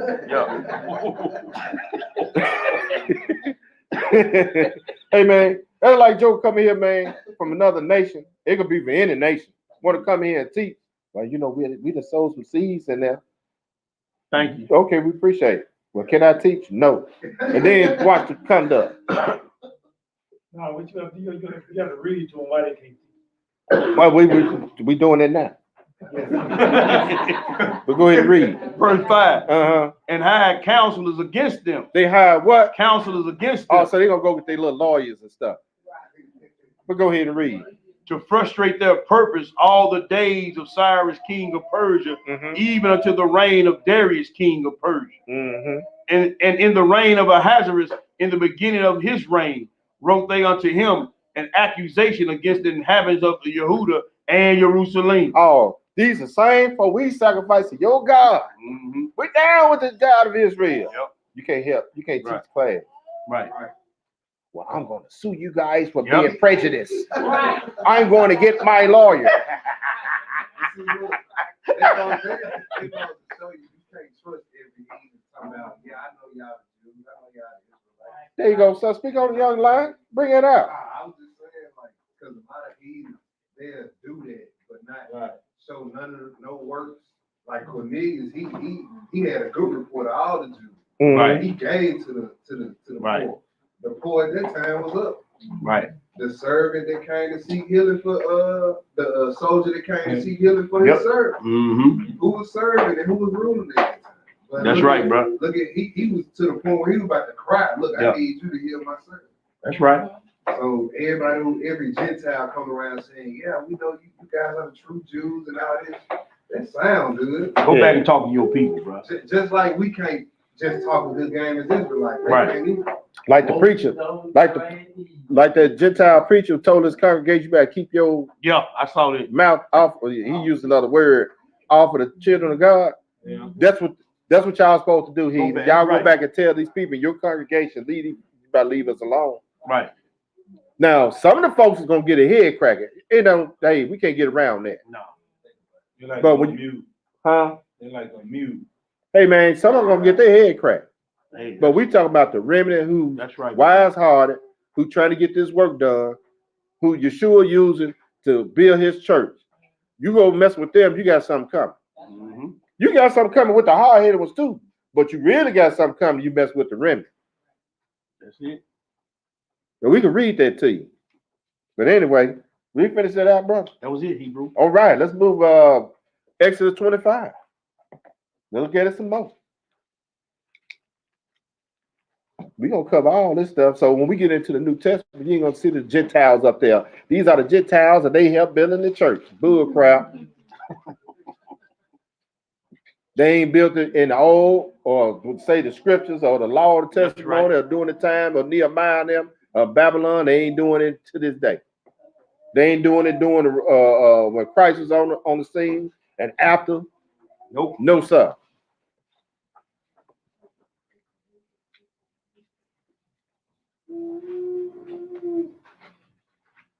Exodus 25, verse 1, what did it say? And Yahweh spake unto Moshe, saying, Speak unto the children of Israel, that they bring me an offering of every man that giveth willingly with his heart. Ye shall take my offering. And this is the offering which ye shall take of them: gold and silver and brass, blue, purple and scarlet and fine linen and goat's hair, and ram skin dyed with badger skin, oil for the light, spices, anointing oil and sweet incense, onyx stones to be set in the ephod and in the breastplate, and let them make me a sanctuary that I may dwell among them. Now, he telling them to get everything because he wants them to do something with this collection. You know what I'm saying? You just can't collect money and just do the hell you want to do with it. You got to do something with it. But go ahead and read. According to all that I show thee after the pattern of the tabernacle and the pattern of all the instruments thereof, even so shall ye make it. Hey, I'm just showing you again. That's another blueprint. I done told you what to collect. I done told you what I want you to make it in the pattern and everything. And he wants you to finish, right? Let's go to flip over to Exodus chapter 28. We almost done, y'all. On part 1. Hallelujah. Then we're gonna have a few announcements, and then we're gonna have a little short meeting after the class. Exodus 28, verse 1 through 4, my brother. All right. And take thou unto thee Aaron, thy brother, and his sons with him, from among the children of Israel, that he may minister unto me in the priest office, even Aaron, Nadab, Abihu, Eleazar, and Ithamar, Aaron's son. Okay, so now he choosing who he want to minister to him, right? But go ahead and read. And thou shalt make holy garments for Aaron, thy brother, for the glory and for beauty. And thou shalt speak unto all that are wise-hearted, whom I have filled with the spirit, the ruach of wisdom, the ruach of Hakmah. Yes, sir. That they may make Aaron's garments to consecrate him, that he may minister unto me in the priest office. See who he used again? He said, look, who are wise-hearted, who are. See, Yeshua got to put this spirit in you to do the work. Because he said, man, upon this rock, I will build my church. And we're going to get into that part 2 on the spiritual thing. But anyway, he used certain people to get certain things done. And he going to put that spirit in you. But go ahead. And these are the garments which they shall make: a breastplate, and an ephod, and a robe, and a broidered coat, and a mitre, and a girdle. And they shall make holy garments for Aaron, thy brother, and his sons, that they may minister unto me in the priest office. That's right. Now we understand who made the priest garments and stuff. We showed you who built the temple, who collected, who all gave the money and all the instruments and everything. Now we're looking at the priest garments and everything, right? Let's move a little further, y'all. Let's go to Matthew chapter 4. We got 3 more after this, maybe 4. Matthew chapter 4. No, he can just choose anybody just to get there. Yeah, you know. I'm gonna go down and get the whoremonger, the drunk, the wine bibbler, A lot of He folks have say, man, you know, he just use anybody. Yeah, but he's selective who he use. I'm gonna go get Lion Larry. You know, he love telling them lies.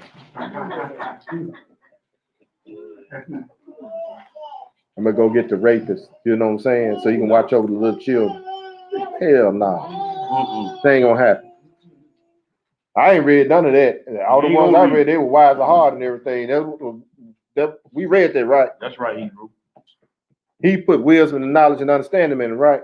That's right.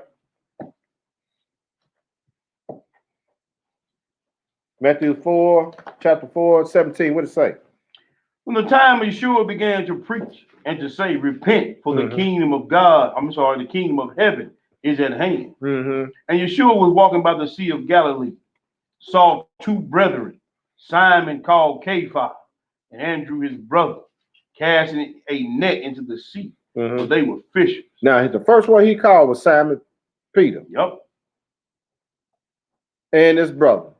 That's the reason why we're reading it, because I wanted to show you, hey, that's why I'm assuming, we're going to read some more on that. That's where he began with him, say, hey, I'm going to leave you to build on this thing.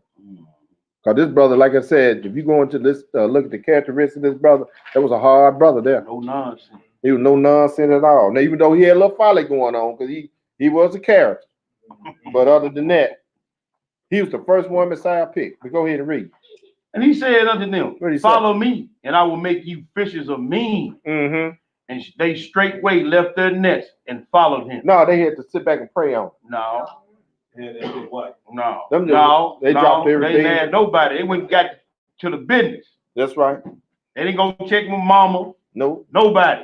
Mm-hmm. They straightway left their nets and followed him. That's right. I want to read that, let y'all know that, hey, man, the first one he picked was Peter, or Simon that he called Peter. Yes, sir. Luke chapter 22.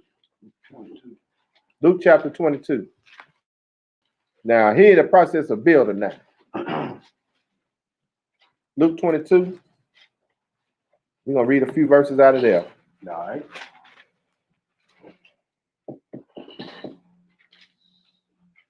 Mm, mm, mm, mm. 31. When you get it, my brother, go ahead and read. Luke 22 and 31. Mm-hmm. And the Lord said, Simon, Simon, behold, Satan has desired to have you, that he may sift you as wheat. Now, I wonder why Satan was after Simon Peter. That's it, bro. Huh? Because he tried to cut off the church Yep. with being built. Mm-hmm. If I get Peter, just like he got when they attacked Adam and Eve, right? Mm-hmm. So he gonna build his church. He said, man, Peter, upon this rock, I'm gonna build my church. Mm-hmm. And I'm gonna give you the keys to the kingdom, right? Yeah. Trying to cut the head off. He tried to cut the head off. That's why he tried to cut the head of every family off. Mm-hmm. At the work, hey, can I keep it 100? Man, yeah. With some of you sisters, y'all helping them out. Come on now. I ain't gonna blame all on sisters. Some of these brothers doing a good job of cutting it off.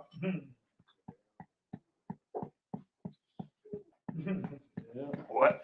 Can we move on, bro? Something to pop out of me. I don't want to. Okay, let's move on, brother. We don't want nothing. Keep it moving. Keep it moving. Pop it out, bro. Verse 32. They got a sale down at Walmart. Yeah, You know what it is. verse 32. Yeah, they got a sale down at Walmart for all you testicularly challenged brothers. Yeah. Start from the top. 31. What did it say?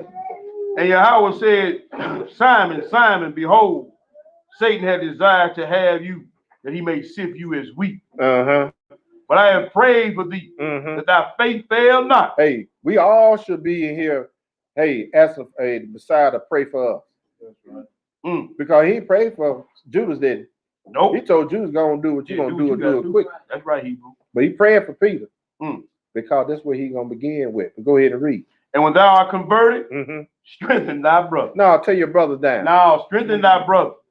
When you are converted, strengthen your brother. Mm-hmm. But we're going to deal with that in part 2. But go ahead and read. And he said unto him, What did he say? Lord, I am ready to go with thee, both into prison and to death. Look here. He folds up to a close up, ain't it? Yeah, for a minute. He just popping off at the Yeah, mouth. he just popped out of the mouth. What Messiah tell him? He said, I tell thee, Kepha, the cock shall not crow this day before thou shall thrice deny that thou knowest me. Hey man, read the rest of it on your own, but I had to throw that in there, man, because Peter sure ran off at the mouth a lot. Yeah. He put his foot in his mouth a whole lot of time, but you know what? He was hard about it. He was sincere about it. Yeah, he was. Man, I'm gonna die. He promised. At that time, hey, even though he was the one that always did do, it was time to pull that sword. Yeah, Yes, he sir. was the one that pulled. that sword out. When it was time to get down, he told Peter, "Hey man, put that thing up, man. Ain't right now.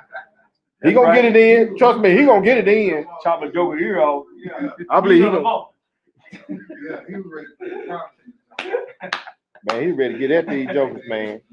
Let's go to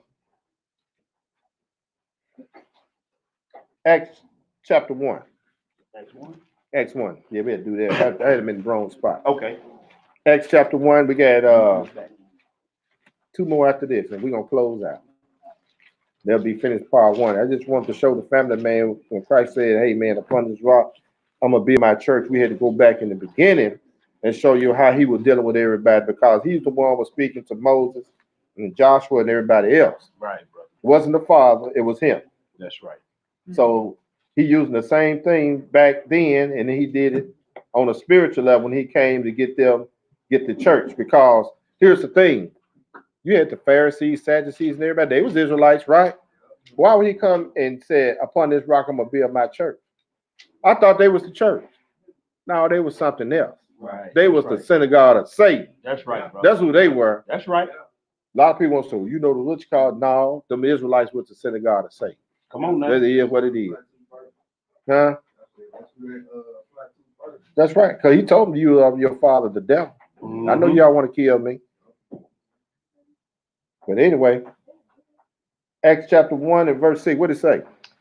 When they therefore were come together, excuse me, they asked of him, saying, Master, wilt thou at this time restore again the kingdom to Israel? And he said unto them, it is not for you to know the time or the season which the Abba hath put in his own power. But ye shall receive power after that the Ruach HaKodesh is come upon you. Yes, sir. And ye shall be witnesses unto me both in Jerusalem and into Judea and Samaria and unto the uttermost parts of the earth. Now that's right here. Now you're doing some church work, like them folks, some old church. Now that's the real work right here. We'll go ahead and read, brother. And when he had spoken these things while they beheld, he was taken up, and a cloud received him out of their sight. And while they looked steadfastly toward the heaven as he went up, behold, 2 men stood with him in white apparel, which also said, Ye men of Galilee, why stand ye gazing up into heaven? This same Yeshua, this same Yeshua or Yehoshua, which is taken up from the heaven into the heaven, shall so come in like manner as ye have seen him go into heaven. Yes, sir. Then returned they unto Jerusalem from the mount called Olivet, which is from Jerusalem a Sabbath day's journey. So it's not like right up on Jerusalem. No. Okay. And when they would come in, they went up into an upper room and abode both Peter and James and John, Andrew and Philip, Thomas, Bartholomew and Matthew, James the son of Alphaeus, and Simon the Zealots, and Judas the brother of James. These all continue with one accord. Yes, sir. In prayer and supplication with the women. With the who? With the women. Oh, they was there too, huh? Yes, sir. So it wasn't it's just all the men get together, women stay at home thing, huh? Right. Okay. And Mary, the mother of Yeshua, and with his brother. And in those days, Peter stood up in the midst of the disciples and said, the number of names together were about 120. Now, Peter get ready to be on his job now. He taking his charge thing, right? But go ahead and read. Men and brothers, this scripture must needs have been fulfilled, which the Holy Ghost by the mouth of David spake before concerning Judas, which was guide to them that took Yeshua. And he was numbered with us and had obtained part of this ministry. Mm-hmm. Now this man purchased the field with the reward of iniquity, and falling headlong, he burst asunder in the midst, and his bowels gushed out. And, and it was known unto all the dwellers at Jerusalem, insomuch as the field is called in their proper tongue Akas Dalma, that is to say, the field of blood. Mm-hmm. For it is written in the book of the Psalms, let his habitation be desolate, Mm-hmm. and let no man therein, and his bishopric let another take. Go read Psalms 104. Yes, sir. Is Yes, it 104? No, 109, 109. 109. Yeah. 109. Uh-huh. It tell you all about that. Go ahead and read. Wherefore of these men which have companied with us all the time that the Master Yeshua went in and out among us, Mm-hmm. beginning from the baptism of Yehukanan Mm-hmm. and until the same day that it was taken up from us, must be ordained to be a witness with us of his resurrection. That's right, because John did baptizing, right? Right. So So he go couldn't go out and get no anybody. He had to be witness to that. He got to be, that's So they had right. to go find somebody who was witness to that. Mm-hmm. He just couldn't be no any old Joe Blow. Go, sir. Okay. And they appointed two, Joseph called Barnabas, who was surnamed Justus, and Mattathias, which knoweth the heart. And they prayed and said, Thou, Lord, which knowest the hearts of all men, Mm-hmm. show whether these two thou hast chosen. All right.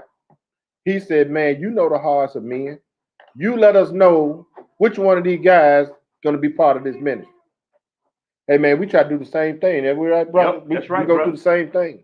We got to put it out there. You know the hearts of who's going to get what done. But anyway, go ahead and read. That's where we get it from right here. But go ahead. Show whether these two thou hast chosen, Mm-hmm. that they may take part of this ministry and apostleship, from which Judas by transgressing failed, that he might go into his own place. Mm-hmm. And they gave forth their lots, and the lot fell on Matthias, Yes, sir. and he was numbered with the 11 apostles. That's right. That's right. And a lot fell on him because, like you said, hey, man, this guy here going to come in. He's going to help y'all get the job done. Mm-hmm. Let's go to last place, Acts chapter 2. Okay. Acts chapter 2, and then we're going to follow up with a precept of Joel chapter 2. Acts chapter 2, flip on over, a couple of verses in there, and then we're going to conclude in part 1.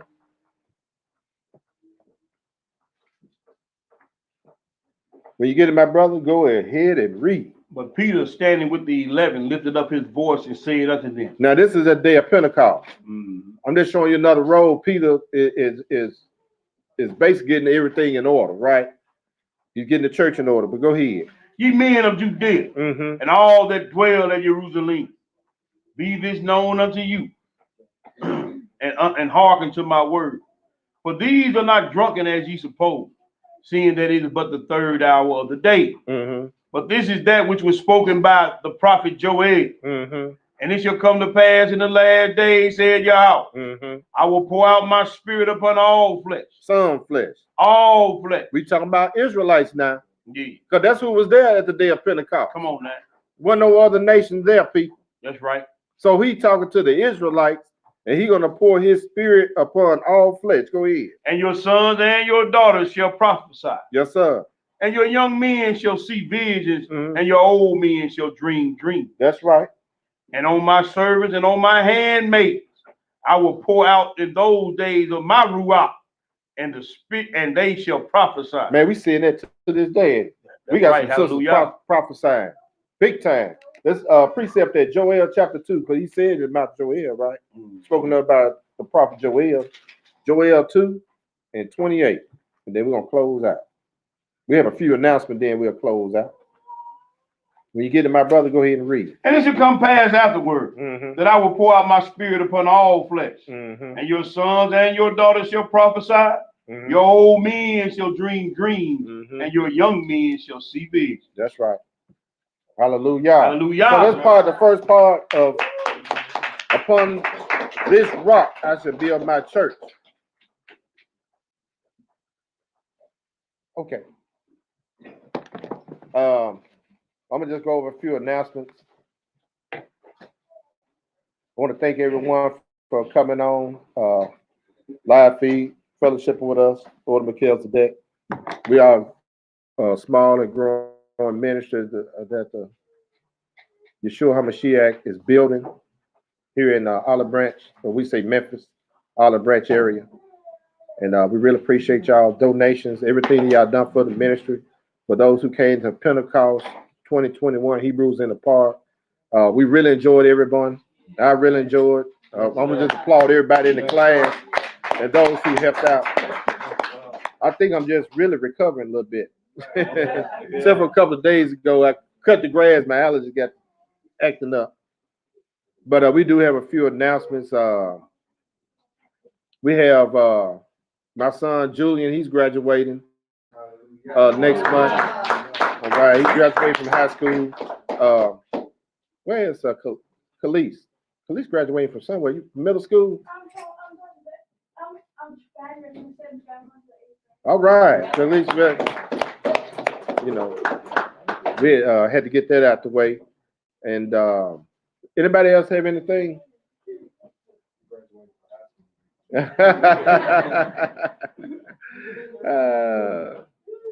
But I know Terrence, he said he had a few announcements. So, Brother Charles, you got something? Oh man, hey, all praise the Most High. Yes, I'm gonna shout some of y'all out. We usually don't do it on Shabbat, but we're gonna shout y'all out till Brother Terrence get back. Tuvaya in the building. Shalom, shalom. Shalom, shalom. Hebrew, enjoyed you and your family, man. Francesca Ford. Boy, they did a hard road with Brother Norris. Shalom, shalom, sister. Who else we got in this deal? Malcolm or True? Shalom, shalom, sister. Our sister down there at Tupelo. Elder Sukkah Maccabee. Shalom, shalom, Hebrew. LA in the building. LA in the building. Who else we got? LJ in the building. Michael Fuchsia in the building. Brother Norris. What up, Hebrew? We got Brother Jeffrey in the house. Down there at Tupelo. Our brother's down there at Tupelo. Of course, we got Corey Yehuda sitting in the room. Hallelujah. Albert Holman is in the building. That's right. Alfreda Watson in the house. Hey, appreciate the sister. She came and worked out. Yes, sir. She showed up and worked out. She came early. All praises, sister, for that hard work. Got one of them ballroom brews in here. Amaya Israel. Or Maya. That's our sister over in the Netherlands. Shalom, shalom, sister. Got one of them Y'all check that Hebrews sister out. Y'all subscribe to her page. Y'all go check her page out. I'll be sharing it on my Facebook page. Yeshaya ben Israel in the building.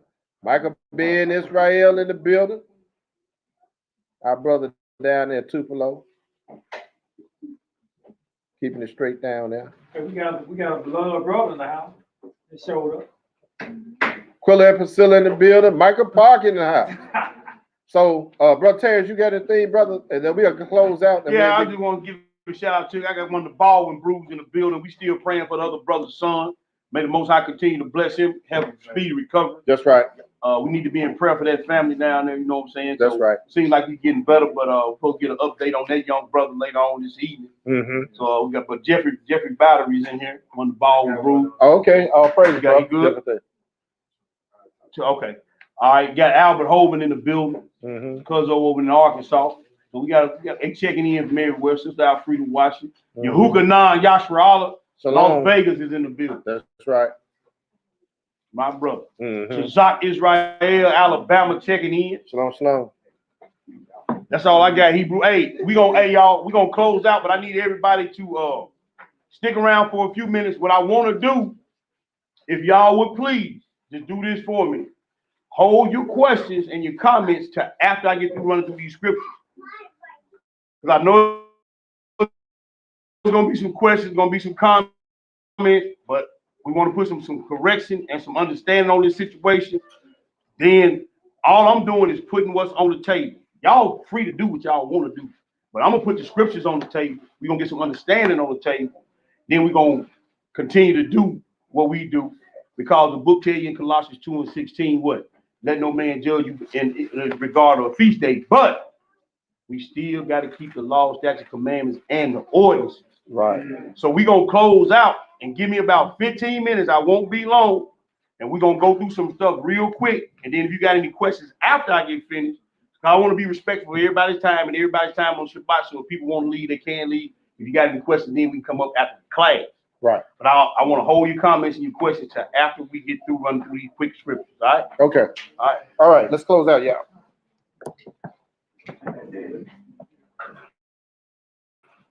Don't blame it on me. I already said.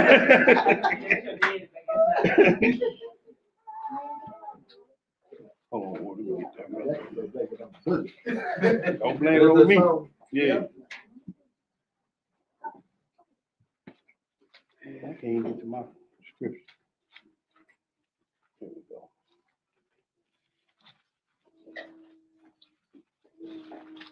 All right. Let us hear the conclusion of the whole matter. Fear God and keep his commandments, for this is the whole duty of man.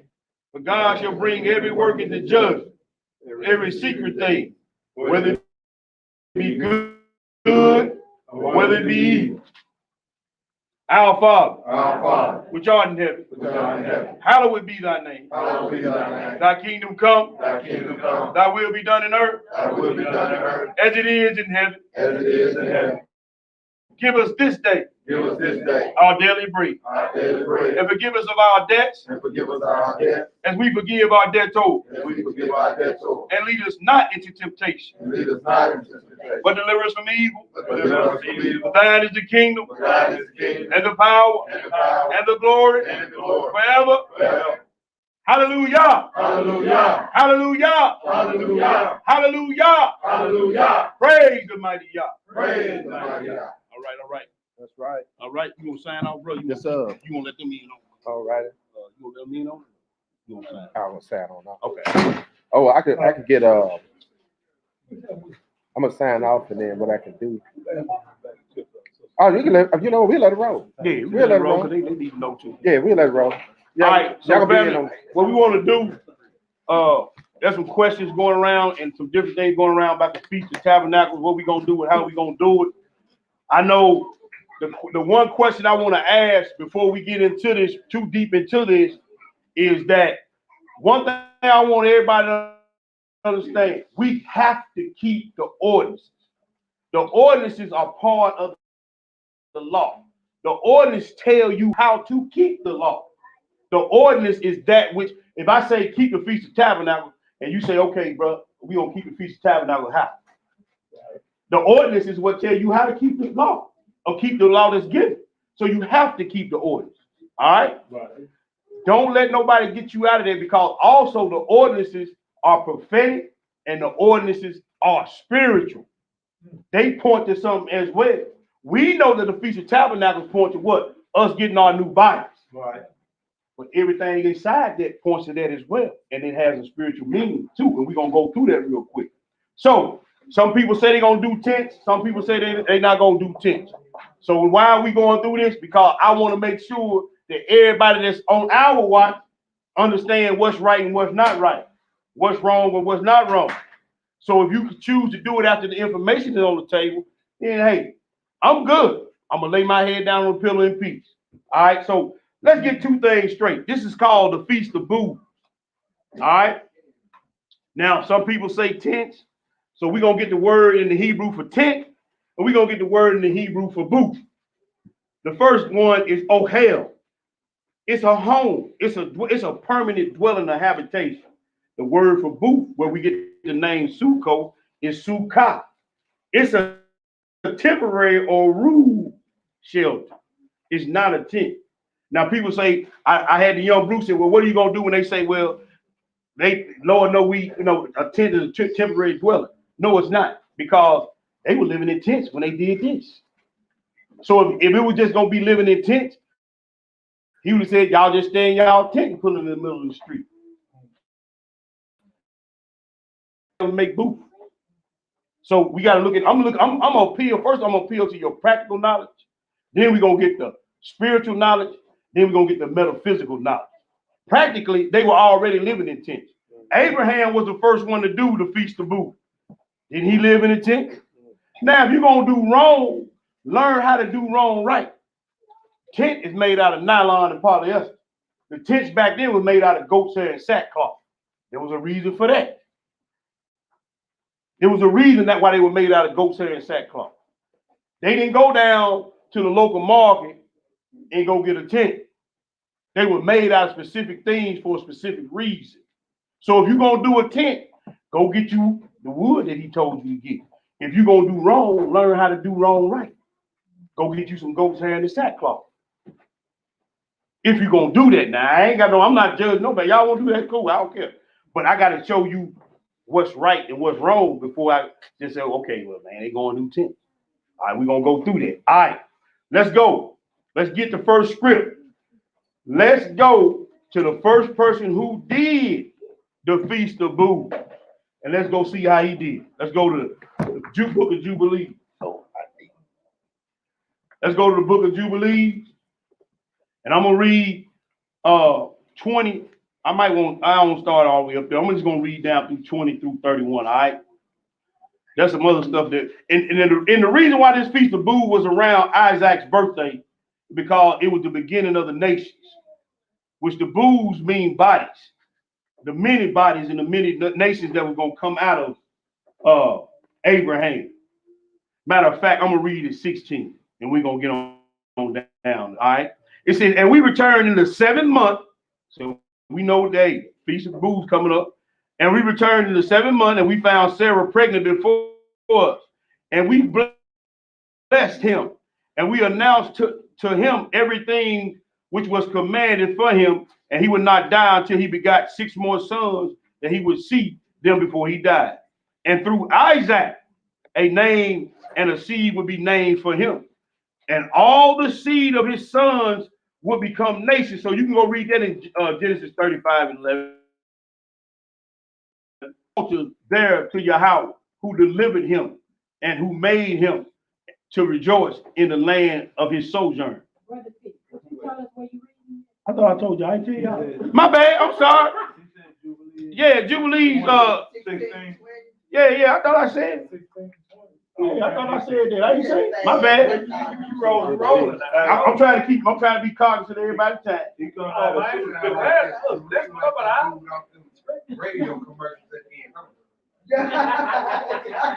Let's go about an hour, man.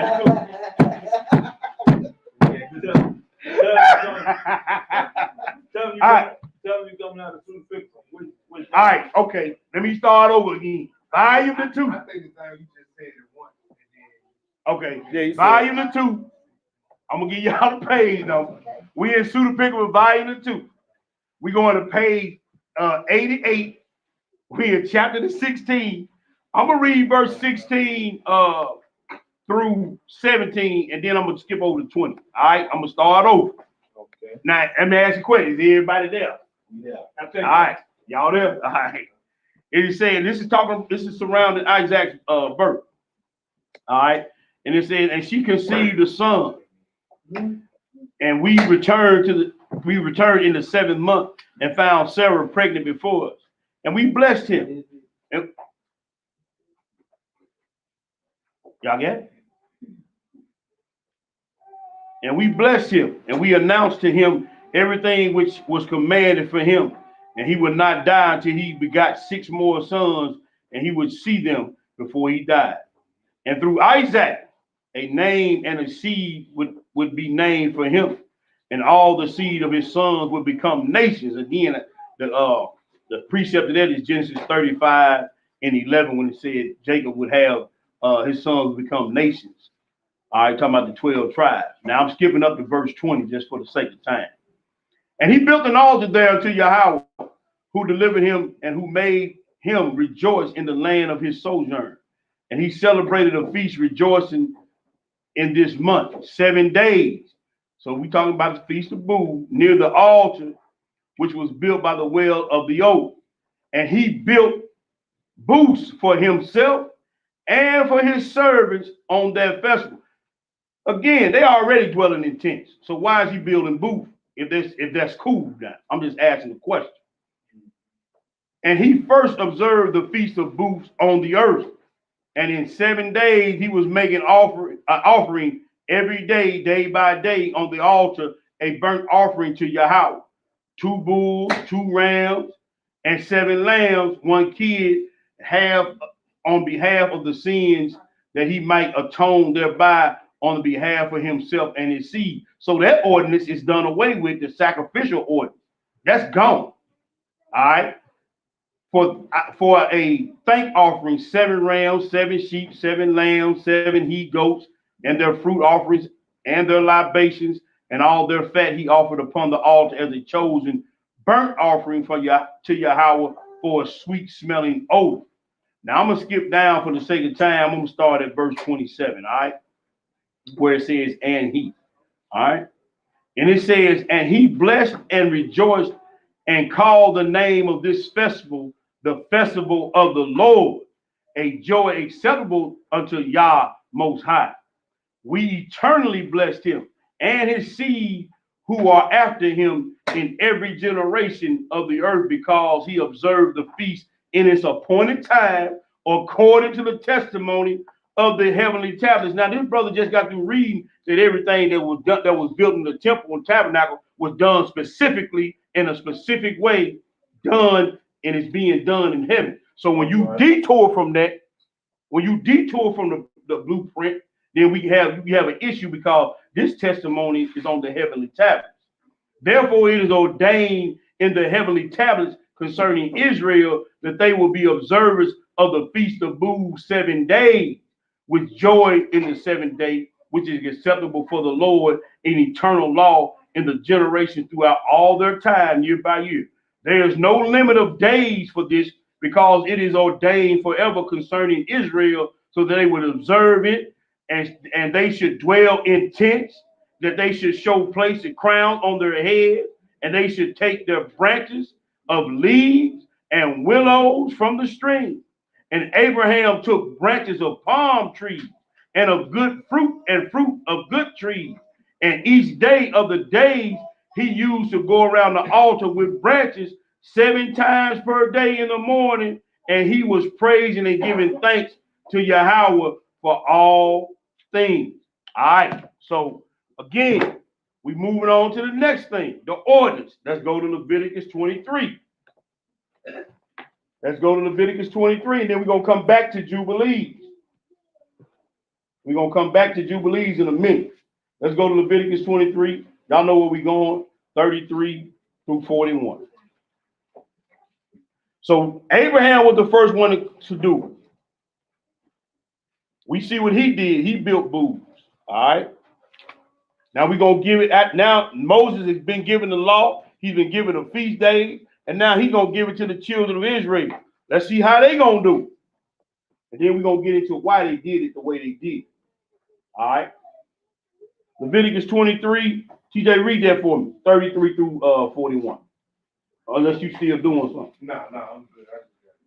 I got it since I already got it. I get it. 33. 33. And Yahweh spake unto Moshe, saying, speak unto the children of Israel, saying, the 15th day of the 7th month shall be a feast of tabernacles, or feast of booths, for 7 days unto Yahweh. On the first day shall be an holy convocation. You shall do no servile work. That's the second thing. Who are you gathering with? A holy convocation. All right, 7 days you shall offer an offering made by fire to Yahweh.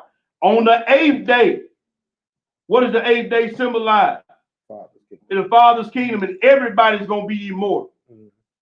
No more temporary dwellers, no more meat suits. On the 8th day, you're going to be on the good side or the bad side of the kingdom, but you're going to be immortal. The Feast of Tabernacles and the 8th day is all the same feast. It's the reason why it's the same. That should be in a holy convocation unto you. And you shall offer an offering made by fire unto Yahweh. It is a solemn assembly, and ye shall do no servile work. These are the feasts of Yahweh, which ye shall proclaim to be holy convocations, to offer an offering made by fire unto Yahweh, a burnt offering and a meat offering, and a sacrifice and drink offerings, everything upon this day. Same thing that Abraham did. All right. Now let's skip down to verse 39. Also in the 15th day of the 7th month, you have gathered the fruit of the land. You shall keep a feast 7 days. The first day shall be a Sabbath, And the 8th day shall be a Sabbath. And ye shall take on the 1st day boughs of goodly trees, branches of palm trees, and boughs of thick trees, and willows of the brook, and ye shall rejoice before Yahweh, your power 7 days. Why did he tell them to get palm trees? Why did he tell them just get an apple tree or get a doggone magnolia tree? He said get a palm tree. Because a palm tree is representative of victory. A palm tree leaves stay green all year long. What that means? You're going to live forever. Your leaf will never. We read Psalms 1 all the time, y'all. That's what they gave him out when he was coming through the land. That's right. They was handing out poems. And they were saying what? Hosanna, which means save now. Right. Save now. Restore the kingdom now. A palm tree, he didn't put that in there for nothing. Just like he didn't put a ribbon of blue on your clothes. You think he put that in there for nothing? Our power does not do anything just willy-nilly. If he told you put a border of blue on there, it was for a reason. He could have said yellow, pink, green, but he said put a border of blue on there because he said when the children of Israel saw the God of Israel, what they see? He had a paved work of sapphire blue beneath his feet. Mm-hmm. When you go to Ezekiel and they show the throne of God, it said his throne had a color of sapphire around his throne. Mm-hmm. It was a reason why he put that in there. It's a reason why he told you put palm leaves or palm trees on there. Mm-hmm. Because when you come out that booth on the 8th day, when you come out that booth on the 7th day, you're supposed to have your new body. They ain't supposed to never wither again. Mm-hmm. This is why I'm saying, if you're going to do the tent, if you're just going to do a tent, don't go down to Academy Sports and get a piece of nylon because he tell you, you ain't supposed to have enough mixed fabric anyway. How you going to have some mixed fabric symbolizing the day you get your heavenly body? Can I get a camouflage tent with the leaves on it? Nope. Okay. If you're going to do a tent, do wrong right. Mm-hmm. Don't do wrong. Get you a tent made out of goat's hair. Get you a tent made out of sackcloth because sackcloth was. It's got to be because the ordinance is pointing to the spiritual things of the law too. The palm tree was pointing to you getting your new body never died again. The seed. Why you think he called you? Let me read the scripture. Hold your comments to the end, bro. Hold your comments to the end. I want to get through. I don't want to hold anybody up. Let's go to Deuteronomy. Let's go to Deuteronomy. I tell you what, go to Nehemiah 8, since we already over here. Nehemiah 8. Go to Nehemiah 8, bro, and read 13 through 18. Nehemiah 8, 13 through 18. Nehemiah chapter 8, verse 13. What did it say, Hebrew? On the 2nd day were gathered together the chiefs of the fathers of all the people, mm-hmm. the priests and the Levites, mm-hmm. unto Ezra the scribe, even to understand the words of the law. Uh-huh. And they found written in the law which the Lord has commanded by Moses, uh-huh. that the children of Israel should dwell in booths in the feast of the 7th month. Now here they coming back to the land. Everything ain't built. They still dwelling in tents. But why is he telling them to build huts? Mm-hmm. Why is he telling them to build booths? And again, that word booth is Sukkot. The name of the feast is Sukkot, the feast of booths, plural. Not the feast of tents. Mm-hmm. Keep reading. 15. Mm-hmm. And that they should publish and proclaim in all their cities, mm-hmm. and in Jerusalem, saying, mm-hmm. go forth into the mount, mm-hmm. and fetch olive branches. And what kind of branches? Olive branches. Why olive branches? Because that's representative of the pure oil, the pure lights that you're supposed to be irradiating. Why not dogwood branches? Mm-hmm. Why olive branches? This is the ordinance. Go ahead and read. And pine branches. Oh, pine branches, a sweet smell. Mm-hmm. A sweet smelling savor. Go ahead and read.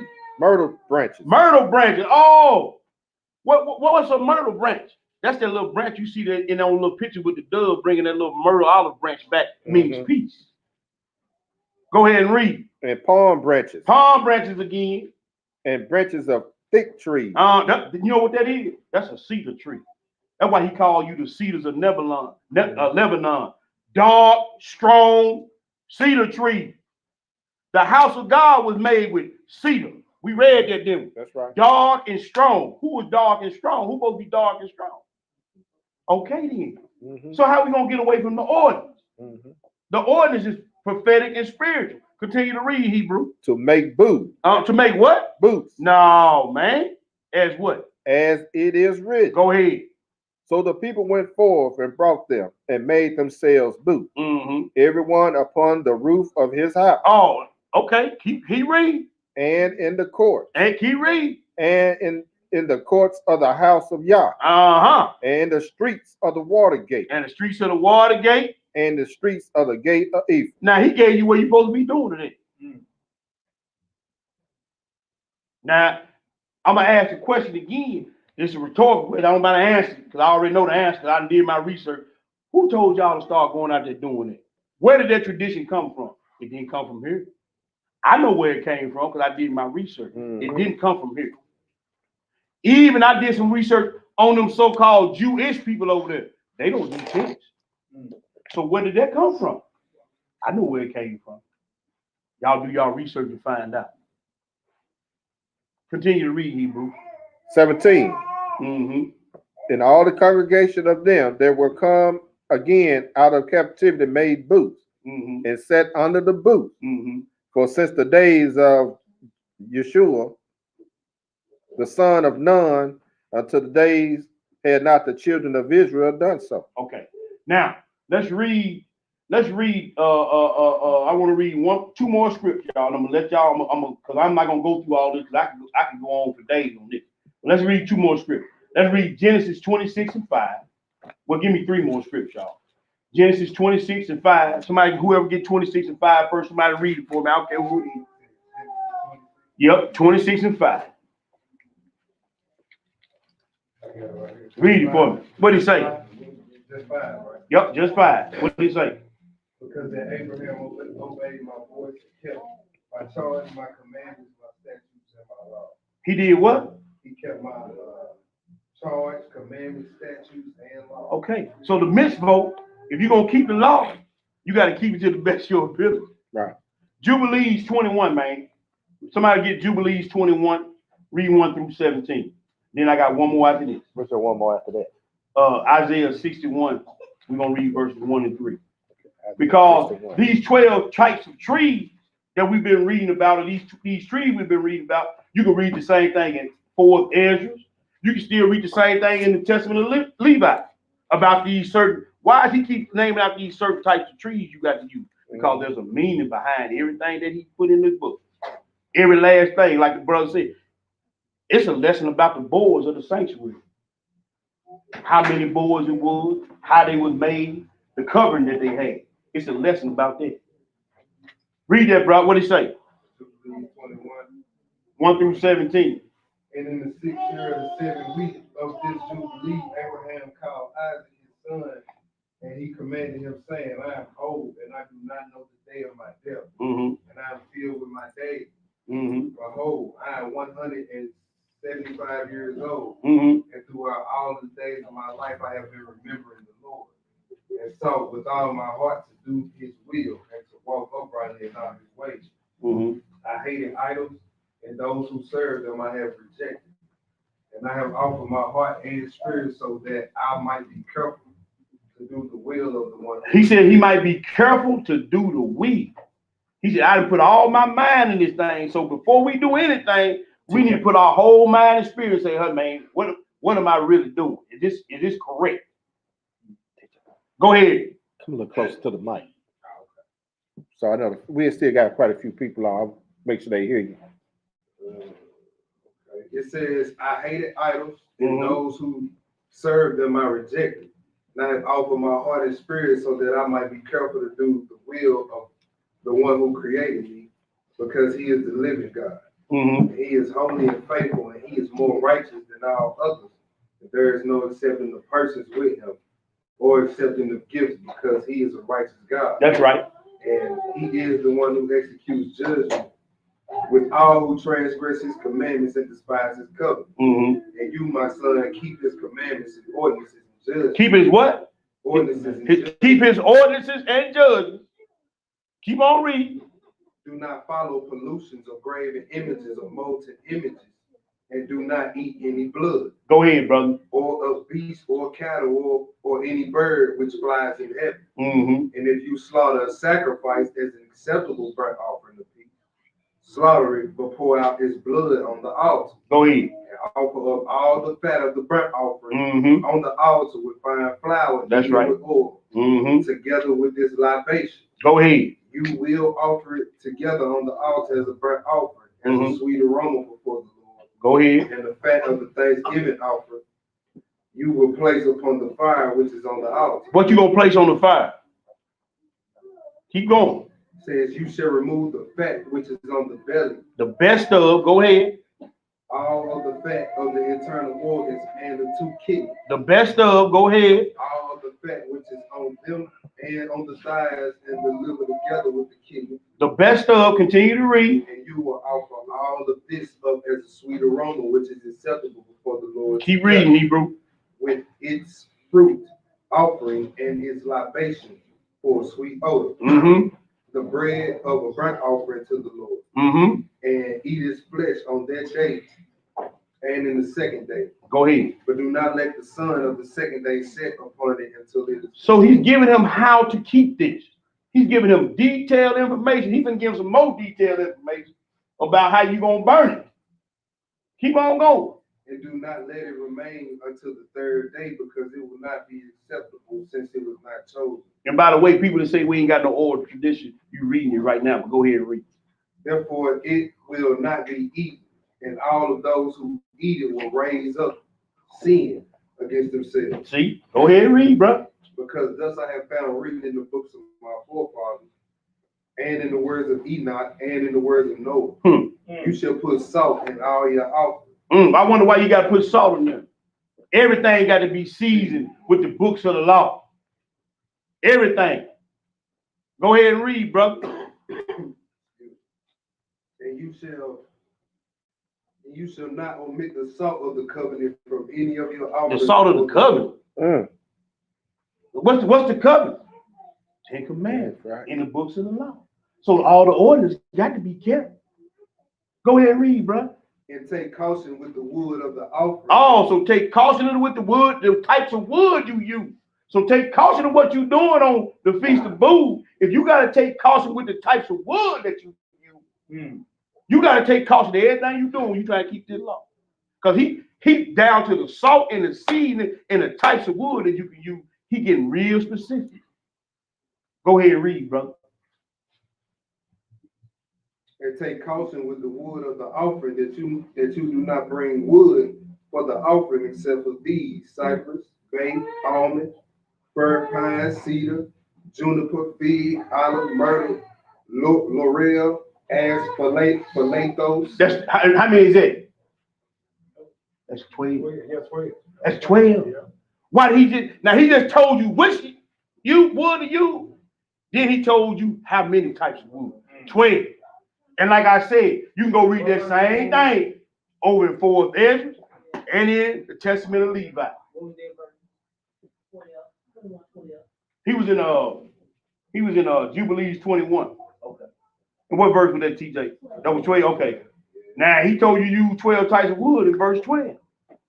I think he's trying to make a point. Verse 12. I think he's trying to get your attention. Continue to read down to 17. It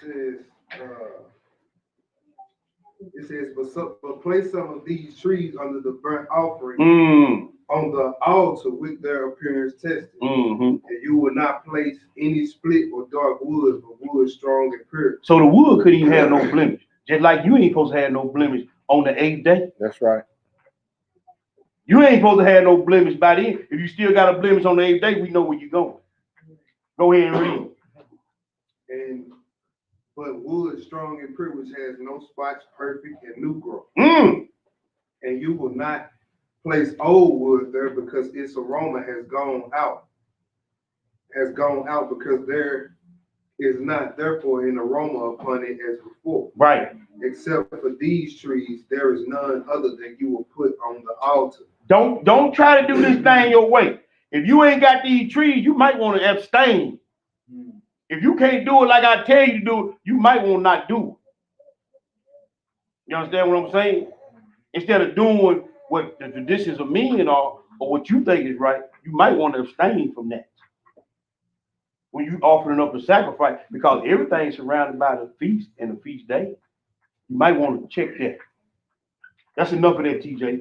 We're gonna go on. Now, I'm gonna bring this home, which I got about 15 more scriptures, but I ain't gonna take you through all that. Anybody got questions, they can come up, we can go through these scriptures later on. Read Isaiah the 61, 1 through 3, Hebrew. TJ, get Jeremiah 17, 7 through 8. That'll be the last one. Give you 2 more scriptures, then we're gonna get out of here. Isaiah 61, verse 1. The Spirit of the Most High Yah is upon me, because the Most High had anointed me to preach good tidings unto the meek, and had sent me to bind up the brokenhearted, to proclaim liberty to the captive, and the opening of the prison to them that are bound, to proclaim the acceptable year of the Lord. When is it gonna be the acceptable year of the Lord? When he get ready to come back, when he get ready to set the record straight, when you finna get your new body, if you be so blessed to make the first resurrection. That's the acceptable year of the Lord, is it not? What does it say? To be what, bro? And the day of vengeance of our El. Go ahead. To comfort all that mourn, to appoint unto them that mourn in Zion. And to do what? To give unto them beauty for ashes, the oil of joy for mourning, the garments of praise for the spirit. The garment of what? Praise. So your garment's gonna change. Your body gonna change. And he gonna call you what? For the spirit of heaviness, that they may be called trees what? of righteousness. Called what? Trees of righteousness. That's why he told you to build it a certain way with a certain type of wood, because he called you trees of righteousness. Right. This is just a short, quick version of it. We got another lesson to deal with, but this is why. He didn't tell you to do that for no reason, man. Nah, that was it. The planting. The what? The planting of the Lord. So some more herbage and vineyard dressing. The planting of the Lord. That he might be glorified. That he might be glorified. Jeremiah 17 and 7 and 8, bro. What do it say? Blessed is the man that trusteth in the Lord, and whose hope the Lord is. For he shall be as a tree planted by the waters, that spreadeth out her roots by the river. You shall not see when the heat cometh. You should not see when the what coming? Heat cometh. Palm tree. Palm tree don't care if it's hot or cold. Palm tree don't care about no heat. Palm tree flourish in the heat. He gonna be like a tree planted by the rivers of water. Continue to read. And shall not be careful in the year of drought. I skip something. Go ahead. The leaf shall be green. Mm-hmm. And shall not be careful in the year of drought. Mm-hmm. Shall cease from yielding fruit. All right. So you shall not cease from yielding fruit. You supposed to always be bringing fruit. I can't get no fruit out of no sackcloth and no goat hair. This book is a deeply encoded text. This book is a deeply spiritual book. This book is a deeply metaphysical and allegorical book. We cannot get away from the ordinances, y'all. When we get away from the ordinances, we start to bring our own mind into this thing. He said it's better that if you can't put this wood on the offering, it's better that you not even do it.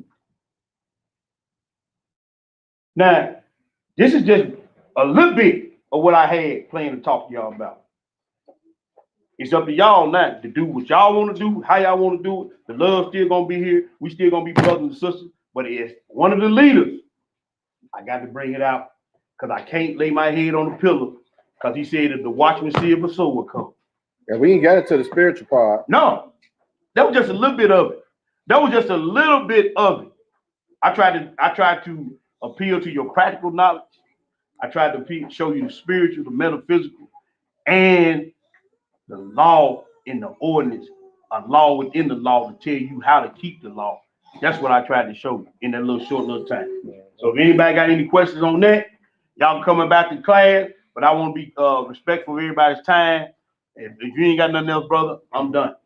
Okay, we're going to close out online. Y'all enjoy the rest of your Shabbat. May the Most High be with you in your household. Praying for those who are sick and afflicted. May the Most High deliver you in your house. Shalom, All right. shalom. Shalom, shalom, family. I think we got